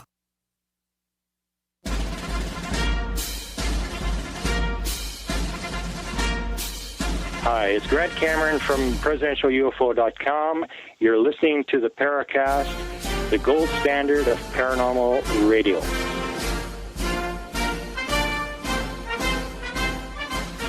I believe this is the Paracast. I believe that we have a second radio show called After the Paracast. I believe that we also offer a commercial-free version of this show. I believe if you go to plus.theparacast.com, you'll learn what it's all about.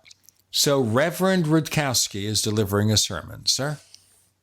Yes, and I pointed out that the Bible, Christian Bible, does actually not exclude the possibility of aliens out there somewhere. There are passages in the Bible that describe Jesus describing there are many in my home are many rooms and so forth, many mansions, and there's nothing that precludes aliens existing, that God could have created a plurality of habited worlds out there in the universe somewhere. I mean, this would be terrible to, for Galileo, for example, to talk about, and he was burned for it or criticized for it quite severely. But there's nothing that precludes aliens out there. And in fact, I know people have speculated on the possibility that if aliens are out there, should we go out and try and convert them? Mother Teresa herself spoke along these lines. There is a UFO landing pad in the town of St. Paul, Alberta, in Canada. It's actually been featured in a number of TV shows. You can Google it. It's actually a tourist attraction. The Center for UFO Studies UFO Museum, Traveling UFO Museum Collection, is now permanently installed there. It's actually built in the shape of a flying saucer. It's Canada's version of Roswell, where they have UFO conferences in there. Mother Teresa actually had a ceremony on the top of the UFO landing pad when she was visiting the area quite a long time ago, I'm thinking in the 80s. And she made the statement that if there were poor and sick aliens out there in space, it is the responsibility of us humans to go out there and help them. So, I mean, this has been talked about by a number of individuals. And, just because aliens aren't mentioned in the Bible isn't any reason to discount them. In fact, domestic cats are never mentioned in the Bible, and yet they were certainly in existence back then, and we seem to accept them very well into everyday life.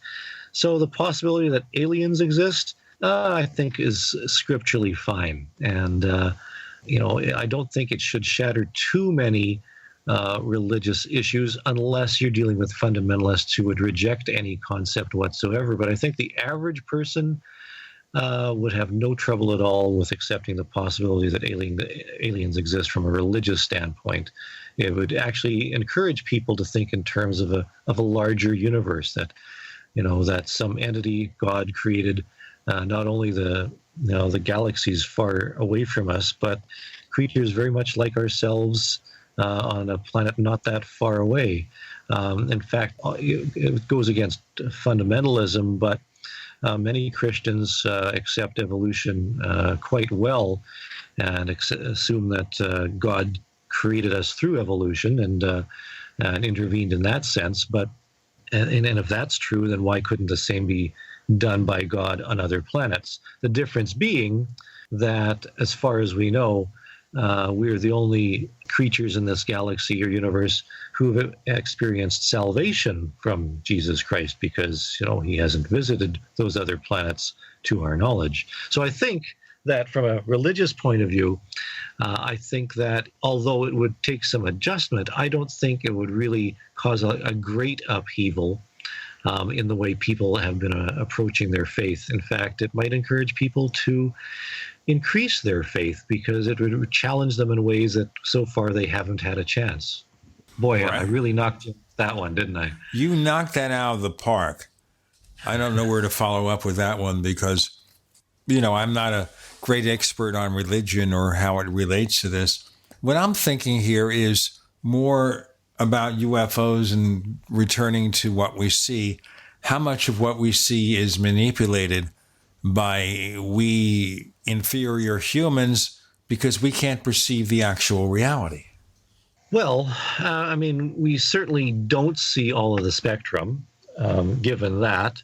What's really going on, I don't know. And this is, I suppose, we're going to creep into the ghost discussion, which we did promise we were going to do that. I did tell people we're going to talk about that, So there is a relationship probably where we can talk about UFOs that are seen only by people who are sensitive to be seeing certain things. That's a possibility. Sometimes we can be looking straight ahead and not see things that are literally in front of our face, because we just don't have that perceptual ability. Maybe things are in the infrared, the radio spectrum, or so forth. That's certainly possible. And in terms of altering our reality, we do form our own reality every day in the way we look at things.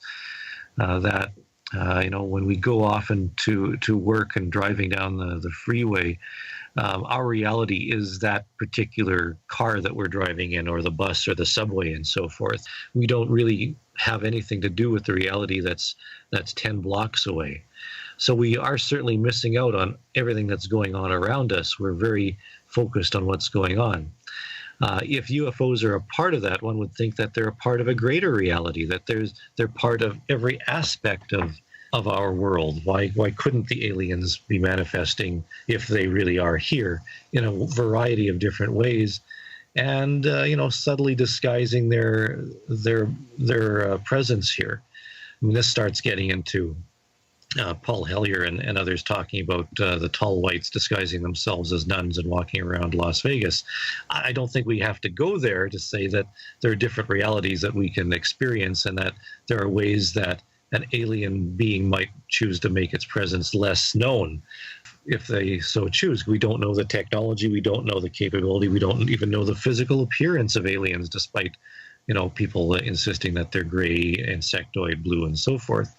So I think that ufology is what you make of it, but there are some hard truths that 95% of the cases either have explanations or are don't have enough information to make one judgment one way or another. There's only a small percentage that you can't explain, and those are the ones that we need to study in some detail. So there are some facts to look at, but the rest of it is really open to interpretation. So how do we search the reality behind all that? Well, I think we have to go back to the basics. If you're talking about UFOs, the basis of ufology is a UFO report. The witnesses, what does he or she see?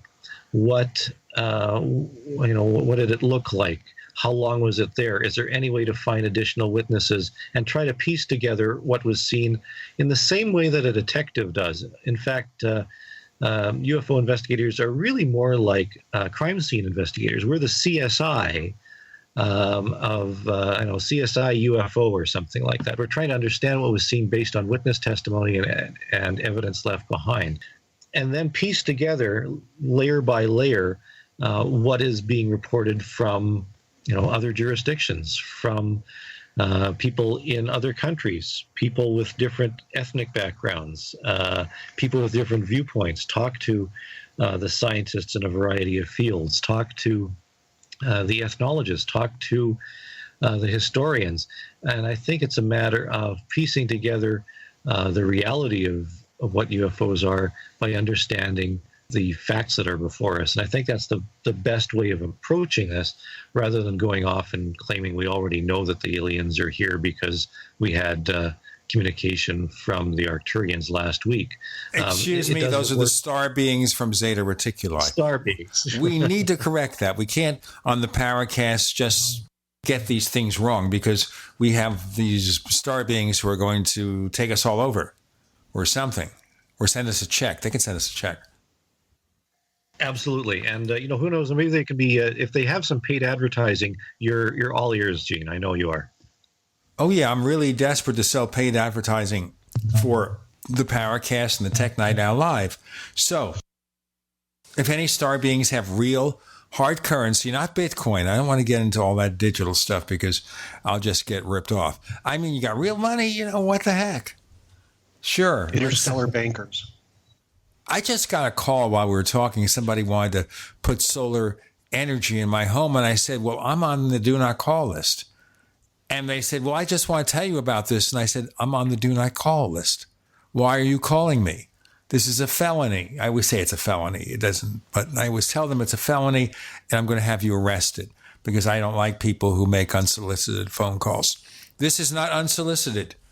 This is Gene. This is Chris. This is Greg. You're in the Paracast.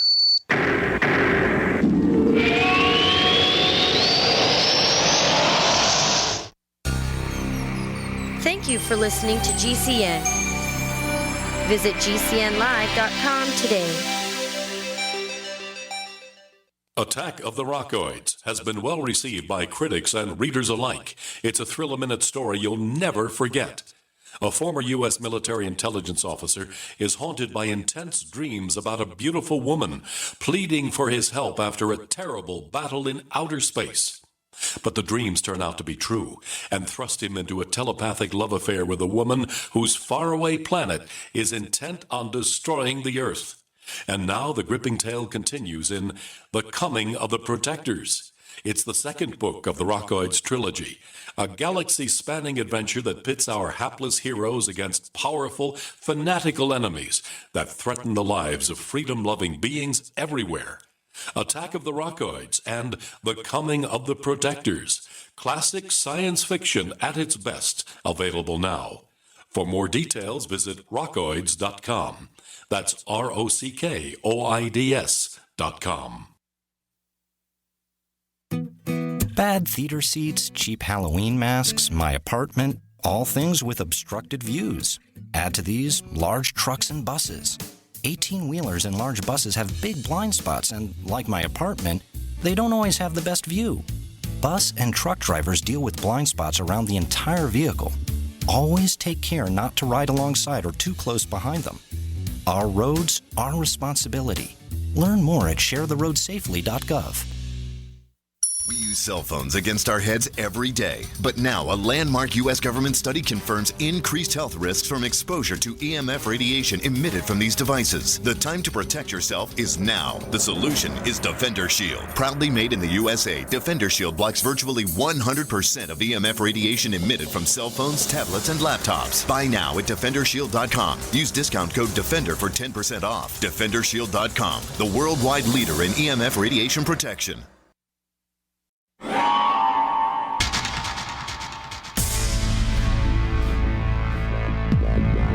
Welcome back to the Paracast, the gold standard of paranormal radio. And now, here's Gene Steinberg.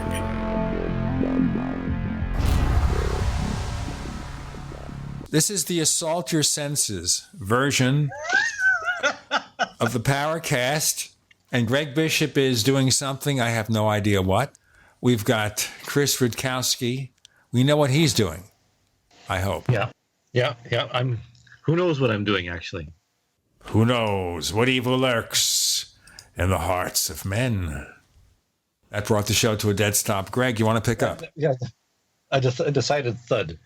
I was going to talk on the since it is Halloween week, talk a little bit about UFOs and ghosts. And I think it's worthwhile talking about because early in my investigations, when I was doing some field studies, tracking down a flap, and there were a whole bunch of UFOs in this particular area in a farmland. And I would be talking with witnesses and asking them the usual questions. Have you, had anything other than this one ever seen? Anyone else in your family see anything? How about years ago and so forth? Trying to track down some of the history of the UFOs that were seen in a particular area. And occasionally I would run across somebody who said, you know what, I didn't see, any UFO, that everybody's talking about. But, there's something funny. There's a cemetery that's just down the road about a half a mile, and I see lights moving over the tops of the trees by the cemetery all the time.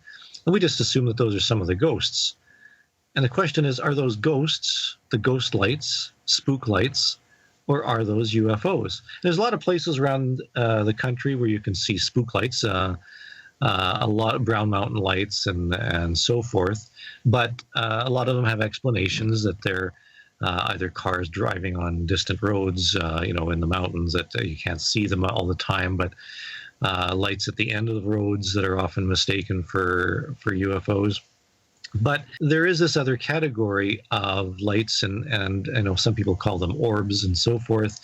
Not the ones that show up in photographs, because orbs in photographs are almost always just some pieces of dust and so forth. But the lights that people see moving about, and they're just amorphous blobs of light that are seen bobbing around. Maybe they disappear and come back. In some cases, they enter the ground and come out again, enter buildings and come out again. Are those UFOs? Some people who are really into the ETH say that perhaps those are the aliens manifesting in and out of dimensions and so forth. People who are into the ghost side of things talk about those who really are the spirits that are manifesting, going in and out of dimensions and so forth. Depending on who it is who's talking, the witness, his or herself, might have their own interpretation. But we have this relationship between the spirit world and UFOs quite a bit. And if we get into the abduction thing, I know if somebody's in their bedroom late at night and this black entity appears coming out of the closet when they're paralyzed, appears to convey some information to them, or perhaps doesn't say anything but just stares at them and then walks out again. Was that a visit by a demon or a spirit or an alien? It depends on the witness's belief and the belief of the investigators.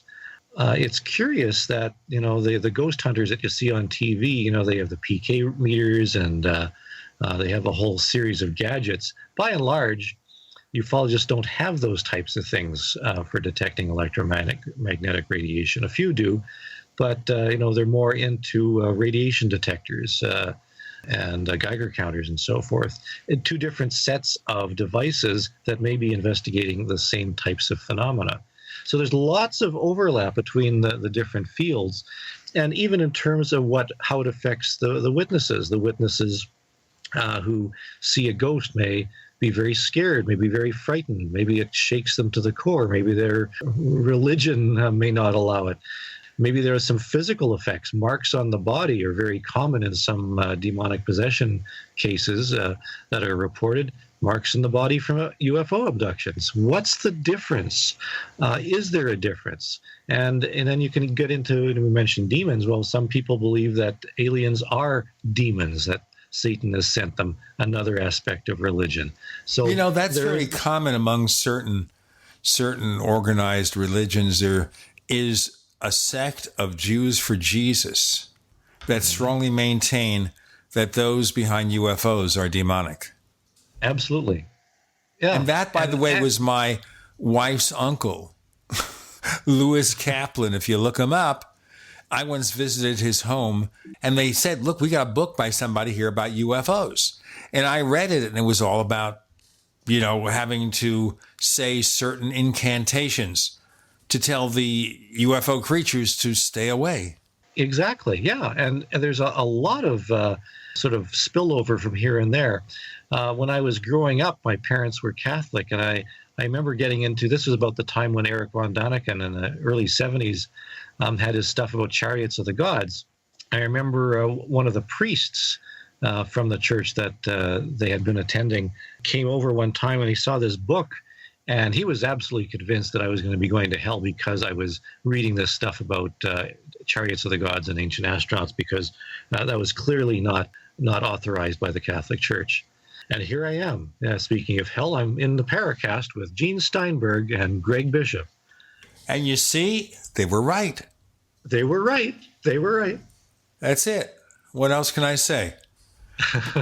Now, the other thing here I read in this particular book about demonic UFOs, it signals some kind of rapture, end times kind of thing. Oh, yeah. Hal Lindsey was into that, too, that the when there were more and more UFOs coming, it was because, the end times were upon us.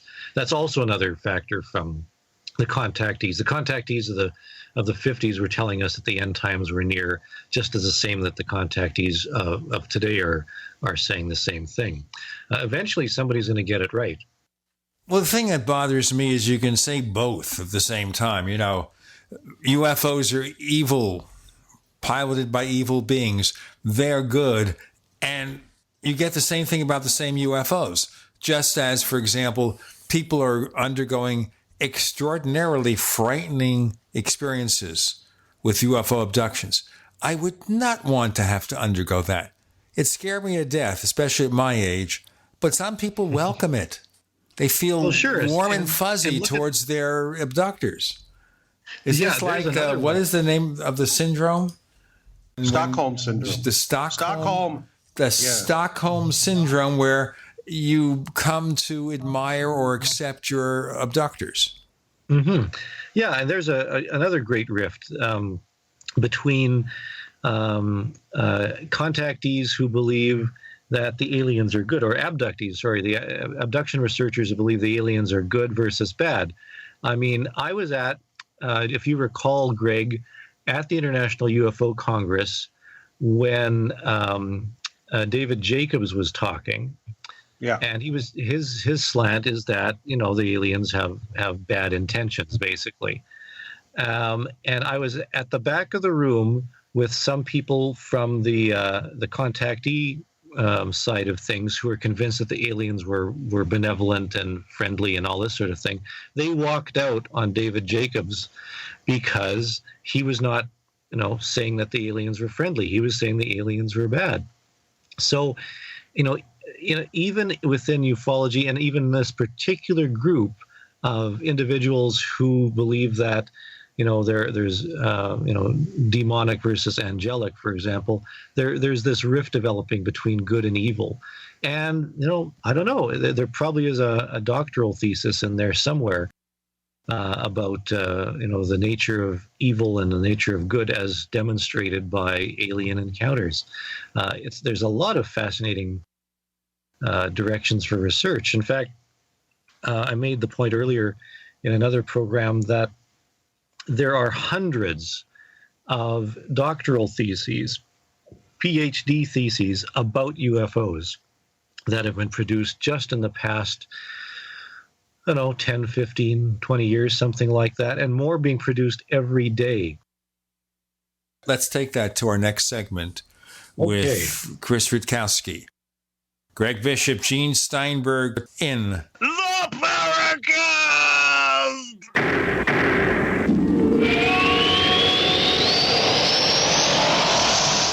The award-winning graphic converter, the universal genius for photo editing on your Mac. Join over 1.5 million loyal users for this Swiss Army knife photo editing app.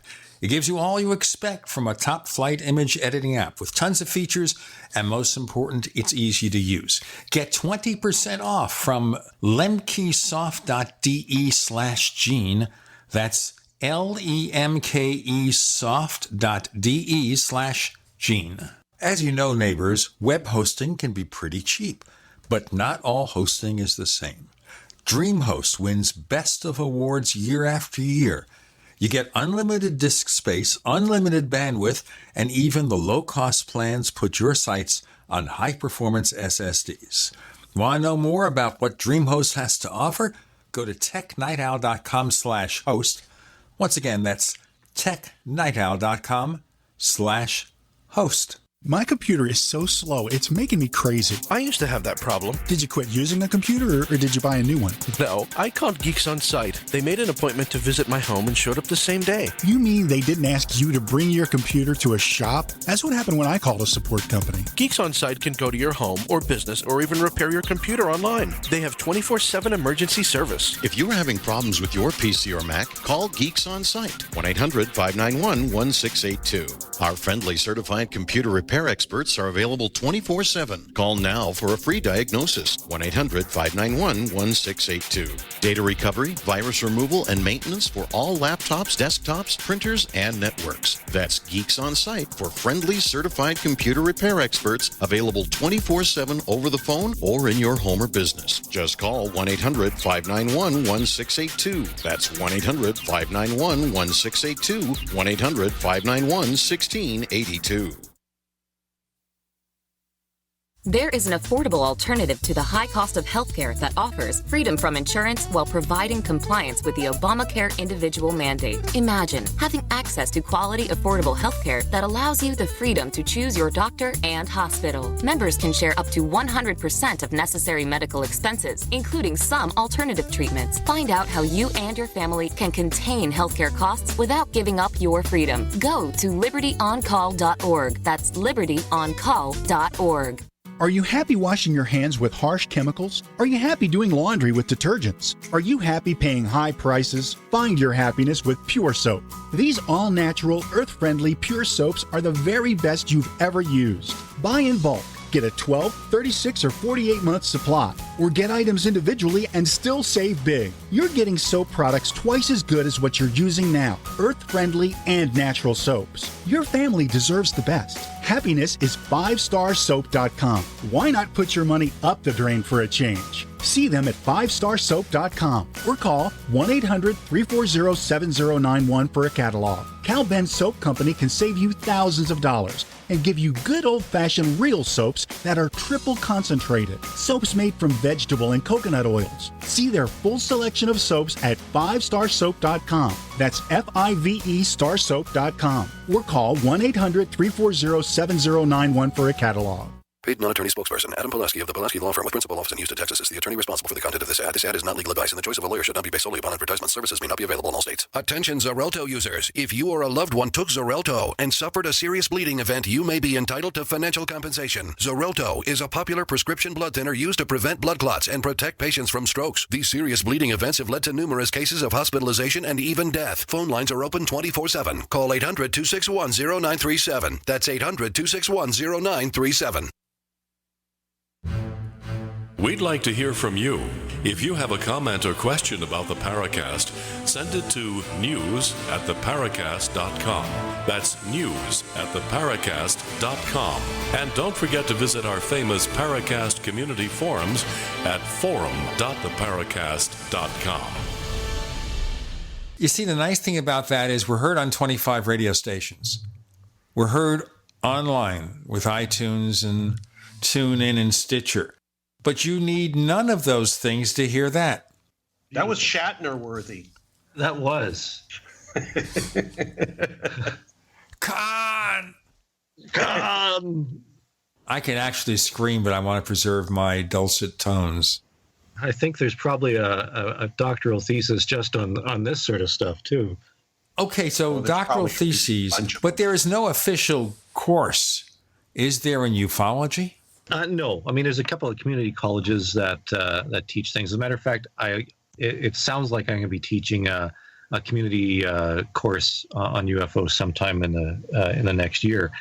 But no, you can't go to university or college and get a degree or anything in ufology. But it's not a science in its own right, although you can actually use scientific methodology to study the subject. There's a lot of things that can prepare you for that. I mean, I do encourage people to study astronomy, go through what's in the sky, so you understand when you investigate a case what is and what isn't up there. I think that studying psychology certainly helps. One of my degrees is as a minor in psychology, so it's interesting to study perceptual skills, the psychology of belief. You can certainly approach UFOs through meteoritics, through physics, through geology, the biology of extraterrestrial life. There actually are courses now in exobiology and xenobiology to study the possibility of life in outer space or the effects of space on life. So you can approach ufology from a lot of different directions. And even historical surveys. I mean, we mentioned David Jacobs. Well, despite his abduction stuff, he wrote the book on the history of UFOs back in, was it 78, 79 that it came out or something like that, 76? And it's still one of the best histories of UFOs up until that time. So there's a lot of research that can be done, and a lot of people are actually delving into this to try and understand. I mean, abduction research is really taking off in terms of doctoral theses as well, trying to understand why people see these things and why they believe they've been abducted, whether they have or not. So I think there's a lot of material there that science should be examining in some detail, because this is a significant percentage of the population. You're looking at about 10% of the population believe they've seen UFOs. That's a significant number. And in the United States alone, what's the population? 300 million or something like that. So 30 million people in the United States believe they've seen UFOs. That's a lot of people. That's an experiential database that is very, very strong. And that's not including the people who are just fascinated with the subject. So I think that science really should spend some time, rather than dismissing and naysaying and just saying it's all up to hallucinations and people's foolishness, to say, yeah, you know what, this is an interesting field of study because so many people are into this. Why? I want to know why. I want to know why people are into this, what drives their beliefs. If there isn't a physical phenomenon, what's the psychological and sociological phenomena that it represents, and tell me about the history. If you really approach it from that direction, I think we'll be making some progress. Let me ask you quickly here. You've surveyed Canadian UFO witnesses and the population as a whole. What percentage of people in your country believe in UFOs, and what percentage have reported or have seen UFOs? I just had this on my blog, too. There was actually a poll like Gallup. Was it a decima? I forget the poll that just came out surveying Angus Reid. Angus Reid is a polling company in Canada, very much like Gallup.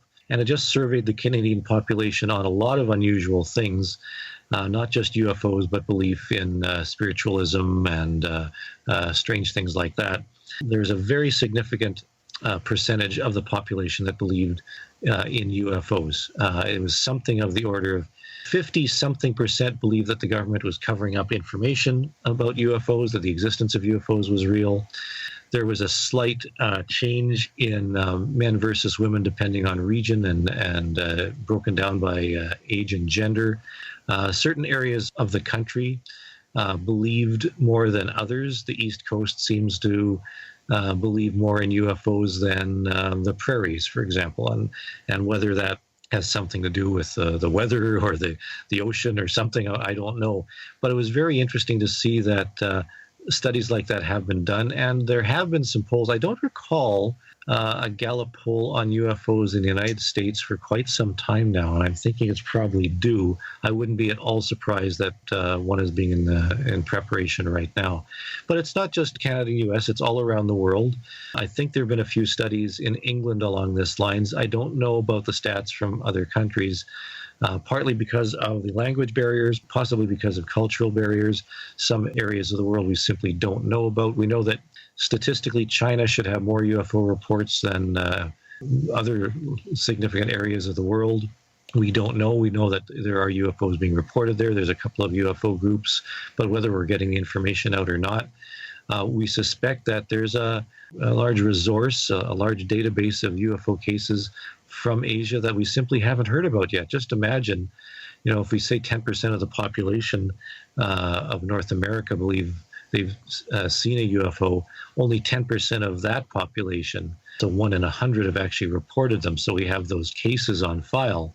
If you look at the population of Japan and Shanghai and places like that, there's a lot of UFO reports we are waiting to hear. In terms of really interesting cases, we have somewhere approaching 20,000 UFO cases on file in Canada now.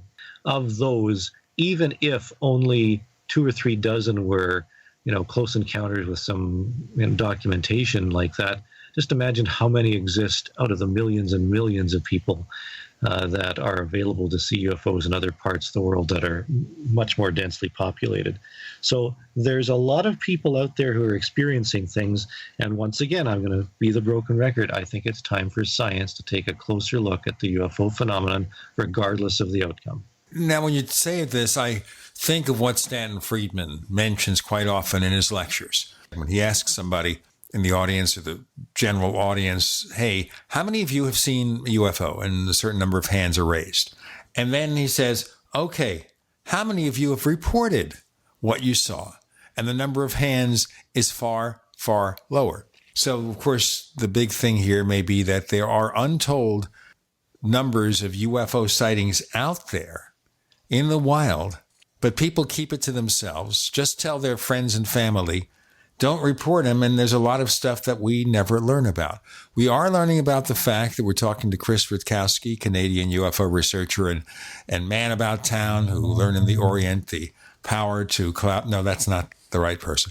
We have Greg Bishop, Chris Rutkowski. Chris O'Brien is on special assignment. You're in the Paracast.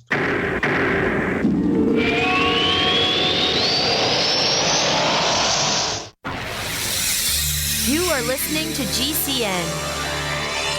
Visit GCNlive.com today. We use cell phones against our heads every day. But now, a landmark U.S. government study confirms increased health risks from exposure to EMF radiation emitted from these devices. The time to protect yourself is now. The solution is Defender Shield. Proudly made in the USA, Defender Shield blocks virtually 100% of EMF radiation emitted from cell phones, tablets, and laptops. Buy now at DefenderShield.com. Use discount code DEFENDER for 10% off. DefenderShield.com, the worldwide leader in EMF radiation protection. Why be held hostage by your wireless carrier for 2 years? What if you had no contract, no activation fees, no hidden costs, tracking, tracing, harvesting customer data, or draconian gimmicks? All on America's largest 4G LTE, GSM, and Sprint networks. Introducing Pix Wireless. Activate your Sprint, AT&T, or unlock GSM phones with Pix and choose from an arsenal of monthly plans or build your own. Starting at only $2.99 per month. Get connected now. Call or click 1-866-205-9513 or PixWireless.com, spelled PIXWireless.com. Pick Pix and get connected today. Hi, I'm Dr. Joel Wallach, the Dead Doctors Don't Lie guy, formerly Air Force Lieutenant Colonel, Air National Guard and Reservist. I'm looking for veterans, active duty military personnel to join the 90 for Life crusade to save America. She needs your skills, courage, and loyalty more than ever. Contact GCNteam.com. Because of the financial and healthcare collapse, veterans are currently struggling finding jobs. Frustrated looking for a job? Change your tactics. Join the 90 for Life crusade to save America. Start a healthcare business with FDI Longevity 90 for Life crusade. Contact GCNteam.com immediately. We're looking for military specialists who can use a computer and communicate information and execute a battle plan. Join the admirals, Navy SEALs, Marines, pilots, Army officers, military police, sheriffs, police officers, firemen, and first responders already enrolled in the 90 for Life crusade. Contact GCNteam.com now. FDI Longevity will help you apply your military skills to the task of saving America through health and financial programs. Contact GCNteam.com. Enlist in GCNteam.com and save America. Hi, Peter Vaccaro for ParanormalDate.com. Are you looking for love in all the wrong places? Now you have a chance to change that by signing up for free at ParanormalDate.com. This incredible dating site puts people of like minds together. People who are interested in the strange, the unusual, mysteries, ghosts, UFOs, and the afterlife, and so much more. ParanormalDate.com was developed for you. people seeking a viable alternative to the other dating services. You can join for free by going to paranormaldate.com, and if you decide you like it and want to connect with people, use the code GEORGE for a substantial discount.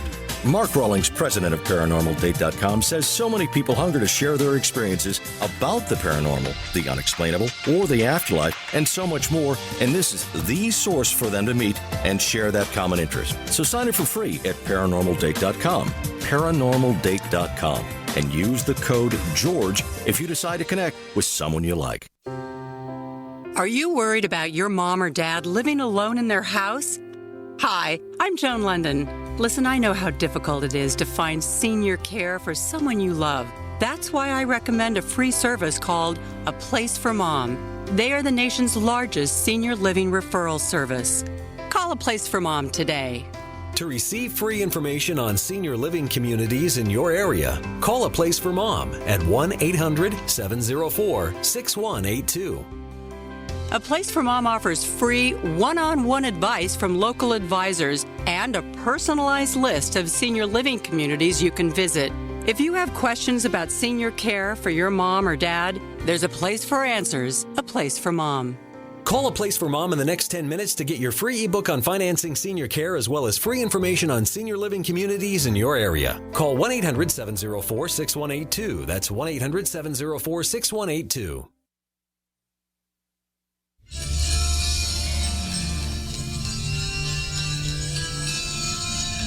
Hi, this is Bryce Abel. I'm the producer of Dark Skies, the co-author of AD After Disclosure, and you are listening to the Paracast, the gold standard of paranormal radio.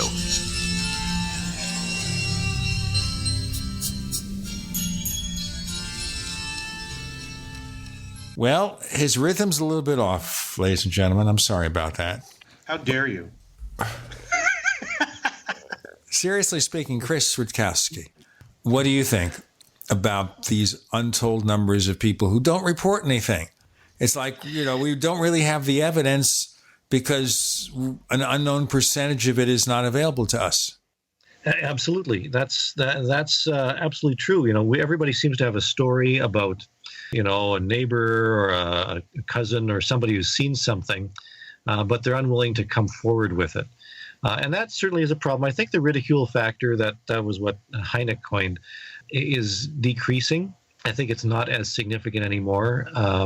In fact, of all the mainstream media interviews that I've been doing, I would say maybe only 1 or 2% of them involve some, ridicule of some sort. Most individuals, most media are taking it fairly seriously. It's a fascinating subject. They want to know more. Tell us the stories. And approaching it from that point of view, there's a lot of rich stories out there. But, the problem is not just that we don't hear about the cases, and there may be some good cases out there. Even when we do hear about the cases, they're not well investigated. I know there's some really good field investigators from MUFON and other organizations out there, but I don't think that UFO reports in general are well investigated. And by that, I mean in-person investigations, accurate direction of the UFO and its movement recorded, full documentation, a real rigorous investigation. Now, it may not be necessary to do that with a lot of simple nocturnal lights that are seen at a distance for 2 or 3 seconds or something like that. And I understand that completely. But we get about 1,000 cases reported in Canada every year. And of those 1,000 cases, I would say that maybe only 20 or 30 are what I would describe as well investigated or decently investigated. I suspect the proportion is about the same anywhere else, not just the United States, but anywhere else around the world, England, France, Germany, and Australia, and so forth, simply because it's difficult, it's time-consuming, the resources available to field investigators are really limited. I mean, you get home from work, after working 8 or 10 hours a day, you have to feed the kids, you have to pay the bills, go grocery shopping, and by the way, you're going to interview a group of people who've seen a UFO, but you have to be back in half an hour because The Walking Dead starts up tonight. So there's a limited number of people out there who are willing to take the time to actually investigate in any great detail. It's not as glamorous as portrayed on a lot of shows. Mulder and Scully had unlimited resources and could fly hither and thither and yawn and appear magically within a few minutes across the country to investigate some strange occurrences. And the real FBI wouldn't support that. The real FBI, in fact, Phil Klass used to complain, if people have been abducted, why don't they report their experiences to the FBI? They'd get to the bottom of it. Well, you try convincing an FBI agent of that. And even when there is something to investigate, allocating the budget to pay for the travel, if it's not an immediate crime, something of real serious concern, they're not going to do it. Yeah, it would be very tricky. There's no question that there would be some trickiness involved. We put together this show rather quickly, as we do sometimes, and I think that's the big fun of it, and the fun of the Paracast is spontaneity. But we did open our questions in the question bank at forum.theparacast.com. And I believe, Greg, if you look over a question there from a Canadian listener named Marduk. Yes. Here is the question from our listener, Marduk.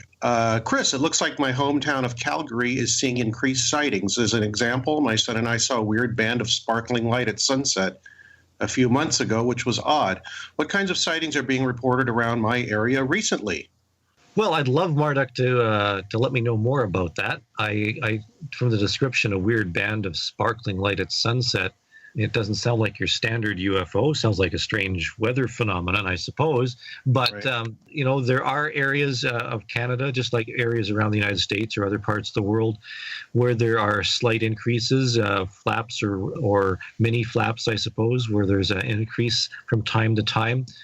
There were, I think, a handful of UFO reports in Alberta over the past several months. But I would say overall, no more so than would be expected from variations across the rest of Canada. In fact, we don't actually do the statistical analysis of Canadian UFO reports until well into the following year. So I can't tell you how things have been across Canada so far in 1986 in general.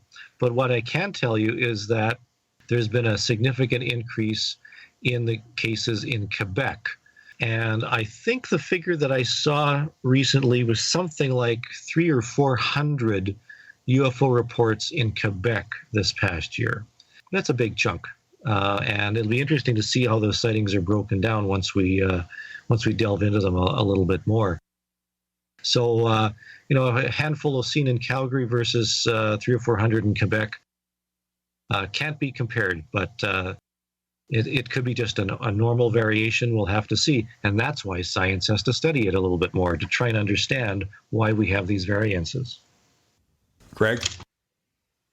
He's sleeping. Okay. I don't want to sing a lullaby because it'll be off key. Oh, I'm listening to you. I was just listening to the people running around the house here, too. Okay. He's got people running around the house trying to do some... Are they people and not demons? It could be. It could be because it's near Halloween. I've got a big scary skeleton on the door, which actually scared away some Jehovah's Witnesses the other day. They refused to knock on the door. Oh, that's great. And what they'll do is they'll bring back the ghost of Michael Jackson for this transgression, and that's going to be really scary. Yeah. Yeah, we ought to channel Michael Jackson here for the show and see what his opinions on UFOs were. I'm sure they were unique and what's the word? Clickbait. Clickbait. Yeah. Well, you know that the word unique is based on two Latin roots, uni meaning one and equus meaning horse. So that pretty well describes the show. So. Oh, it's only missing the dog, right? Yeah. I'll bring in my dog Teddy Bear, and he'll make up the difference. This white furry thing that occasionally makes his presence known, even when you say, "Be quiet, don't make a lot of noise." That's when he really starts growling and barking. But that's interesting too, because I was reading the other day about the amazing sensitivity of a canine's sense of smell. I mean, sensing the presence of someone buried 30 feet of ice. Yeah, not only that, I have a niece who is diabetic, and for $20,000, you can, purchase a diabetic sensing dog. Yes. Who is a companion animal, who will let the owner know when he or she needs to take insulin based on their the smell of their body, of that type of thing. And that's fascinating. I think it's really quite remarkable. Well, supposedly, a dog can also sense the possible presence of cancer in an individual because of what they smell. Yeah, and the breath that people have can often be, an indication of a whole series of different ailments. Well, the Supreme Court accepts dogs, by the way, as being reliable. Let's talk more about this. This show is definitely not going to the dogs. We got one more segment to spend with Chris Rutkowski and Gene Steinberg and Greg Bishop. You're in the Paracast.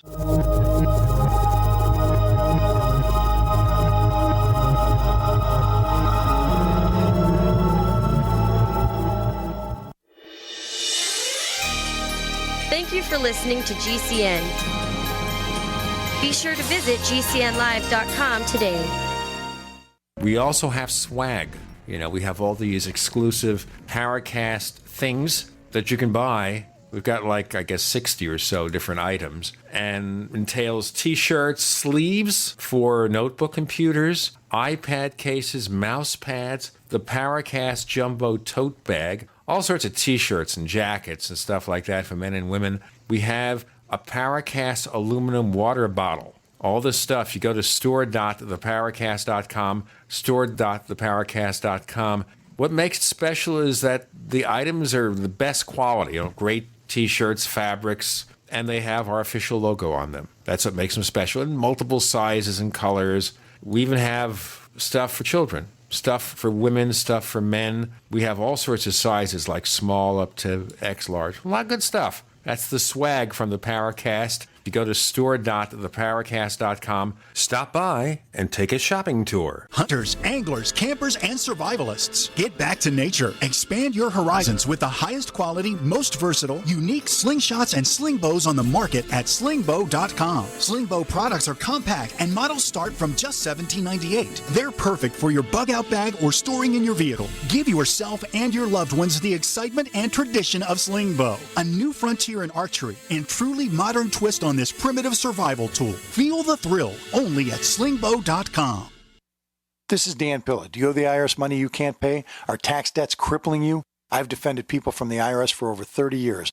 I've helped thousands, and I can help you too. I wrote the book on IRS settlement, and I'm telling you, there's no such thing as a hopeless case. Call 800-34-NO-TAX to finally get free of IRS debt. With the IRS's new programs, there's never been a better time to solve your problem. Call 800-34-NO-TAX. That's 800-34-NO-TAX, or my website, danpilla.com.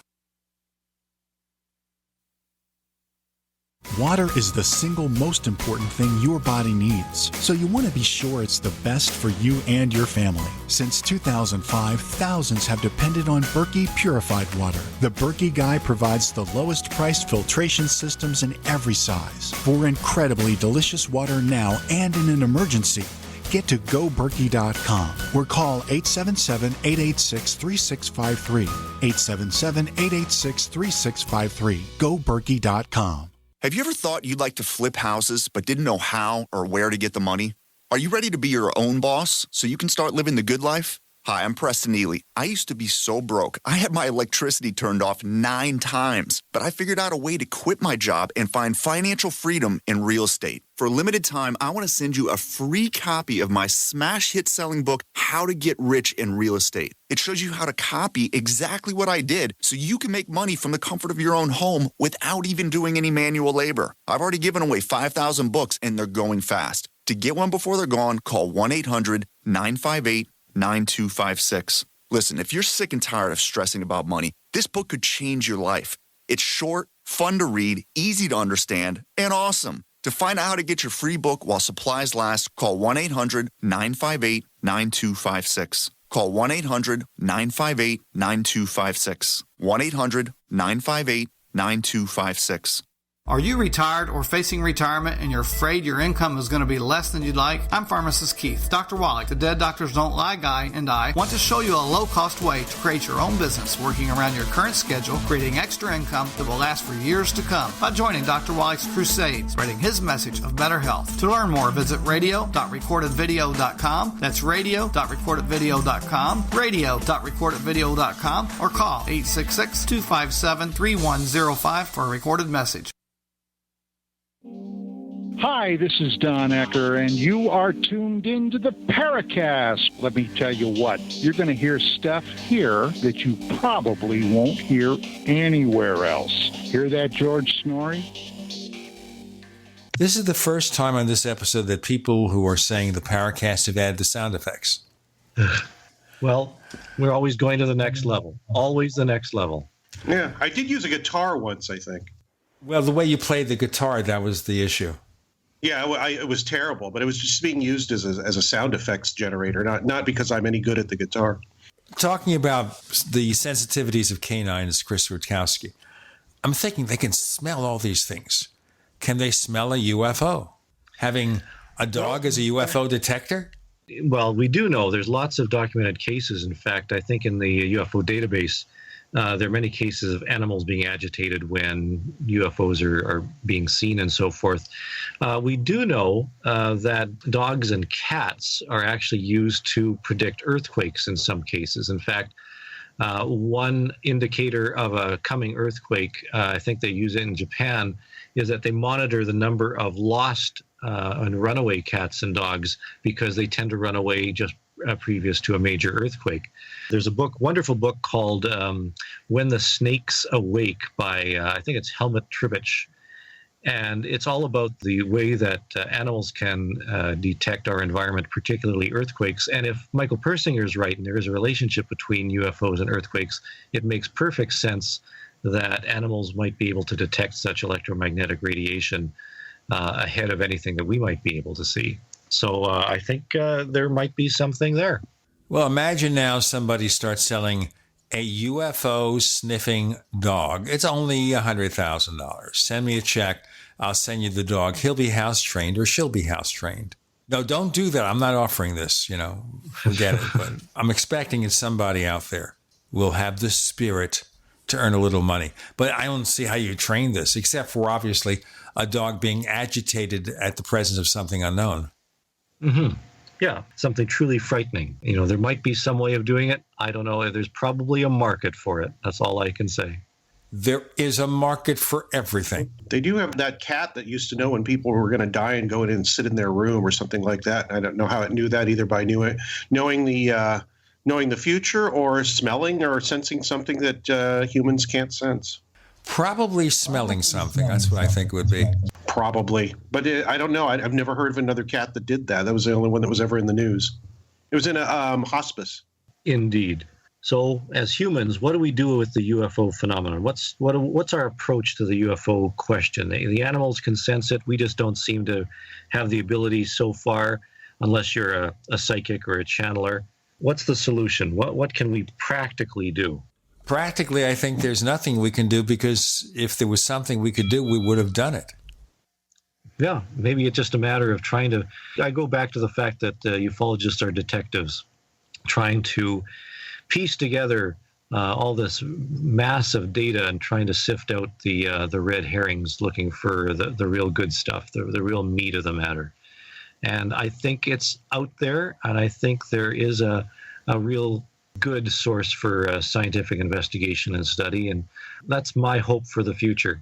At this time during Halloween, when things go bump in the night, what's the Gaelic prayer, or Cornish prayer, I guess, from ghoulies and ghosties and long-leggedy beasties and things that go bump in the night, the good Lord deliver us. Is there ever going to be an end to this? You have been at it for a number of years. I have been at it for more years because I'm older. We know Greg Bishop has been involved in studies for a number of years. I never see an end game. I just see the people who have these forlorn hopes that, there's going to be disclosure, or the president, whoever he or she might be, will lead ET to the podium. Not going to happen. Well, yeah, I mean, and again, it's why you're in ufology. As I say, a lot of field investigators that I've spoken with are in it to prove once and for all that aliens are here. If that's what you're trying to do, good for you, but I don't think you're going to get there. I'm fascinated by the phenomenon itself, and that's why I attend some conventions, I engage in discourse, I do podcasts, I write books, and do a tremendous amount of reading.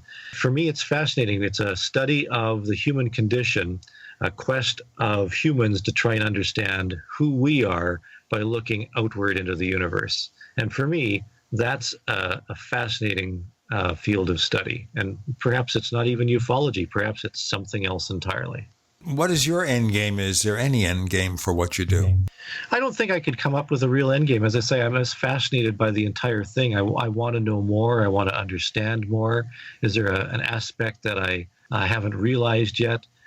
For me, it's just a matter of listening to more stories, listening to more people, and engaging in the conversation and encouraging people. If there was an end game, I would like to encourage more open discussion and try and be a liaison between the various factions within ufology and, in fact, between the skeptics and debunkers and the other sides, just to get people talking, to try and get a better understanding of what's really going on.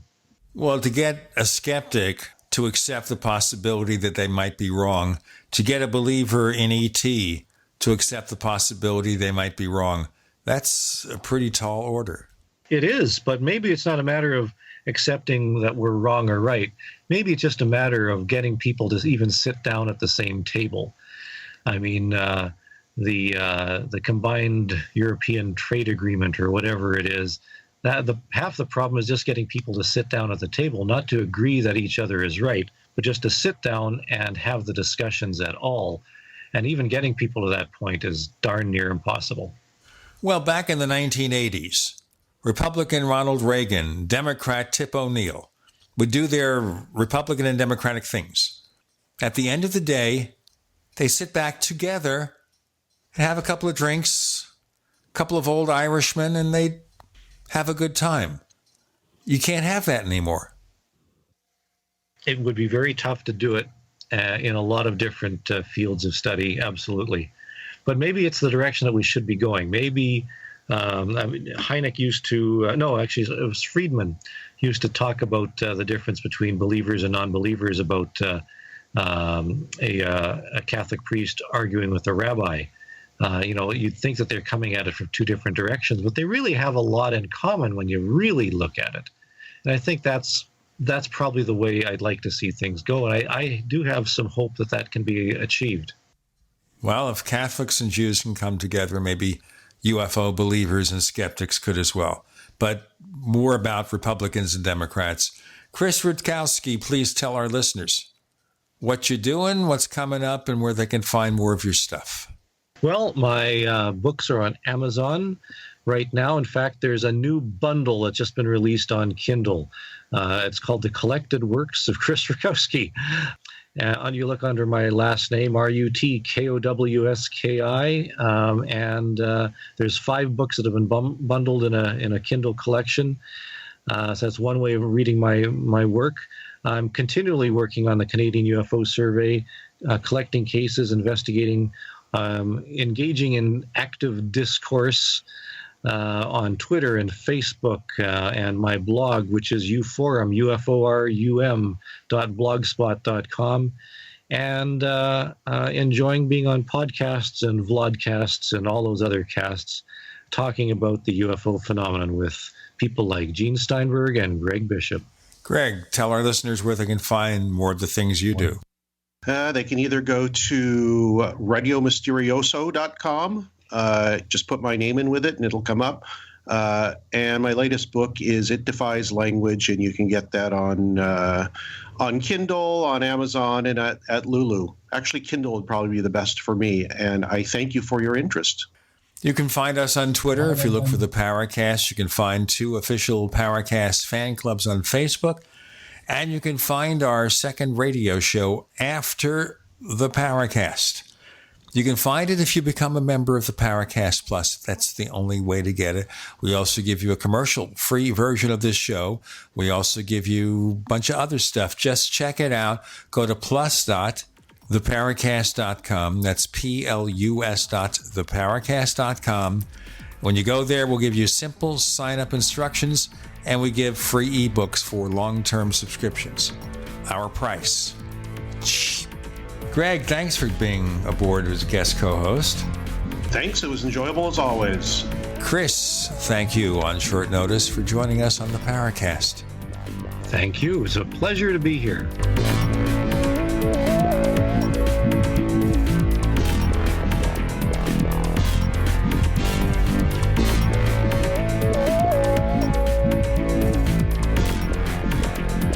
The Paracast, featuring Gene Steinberg and Christopher O'Brien, is a copyrighted presentation of Making the Impossible, Incorporated. Tune in next week for a new adventure in The Paracast.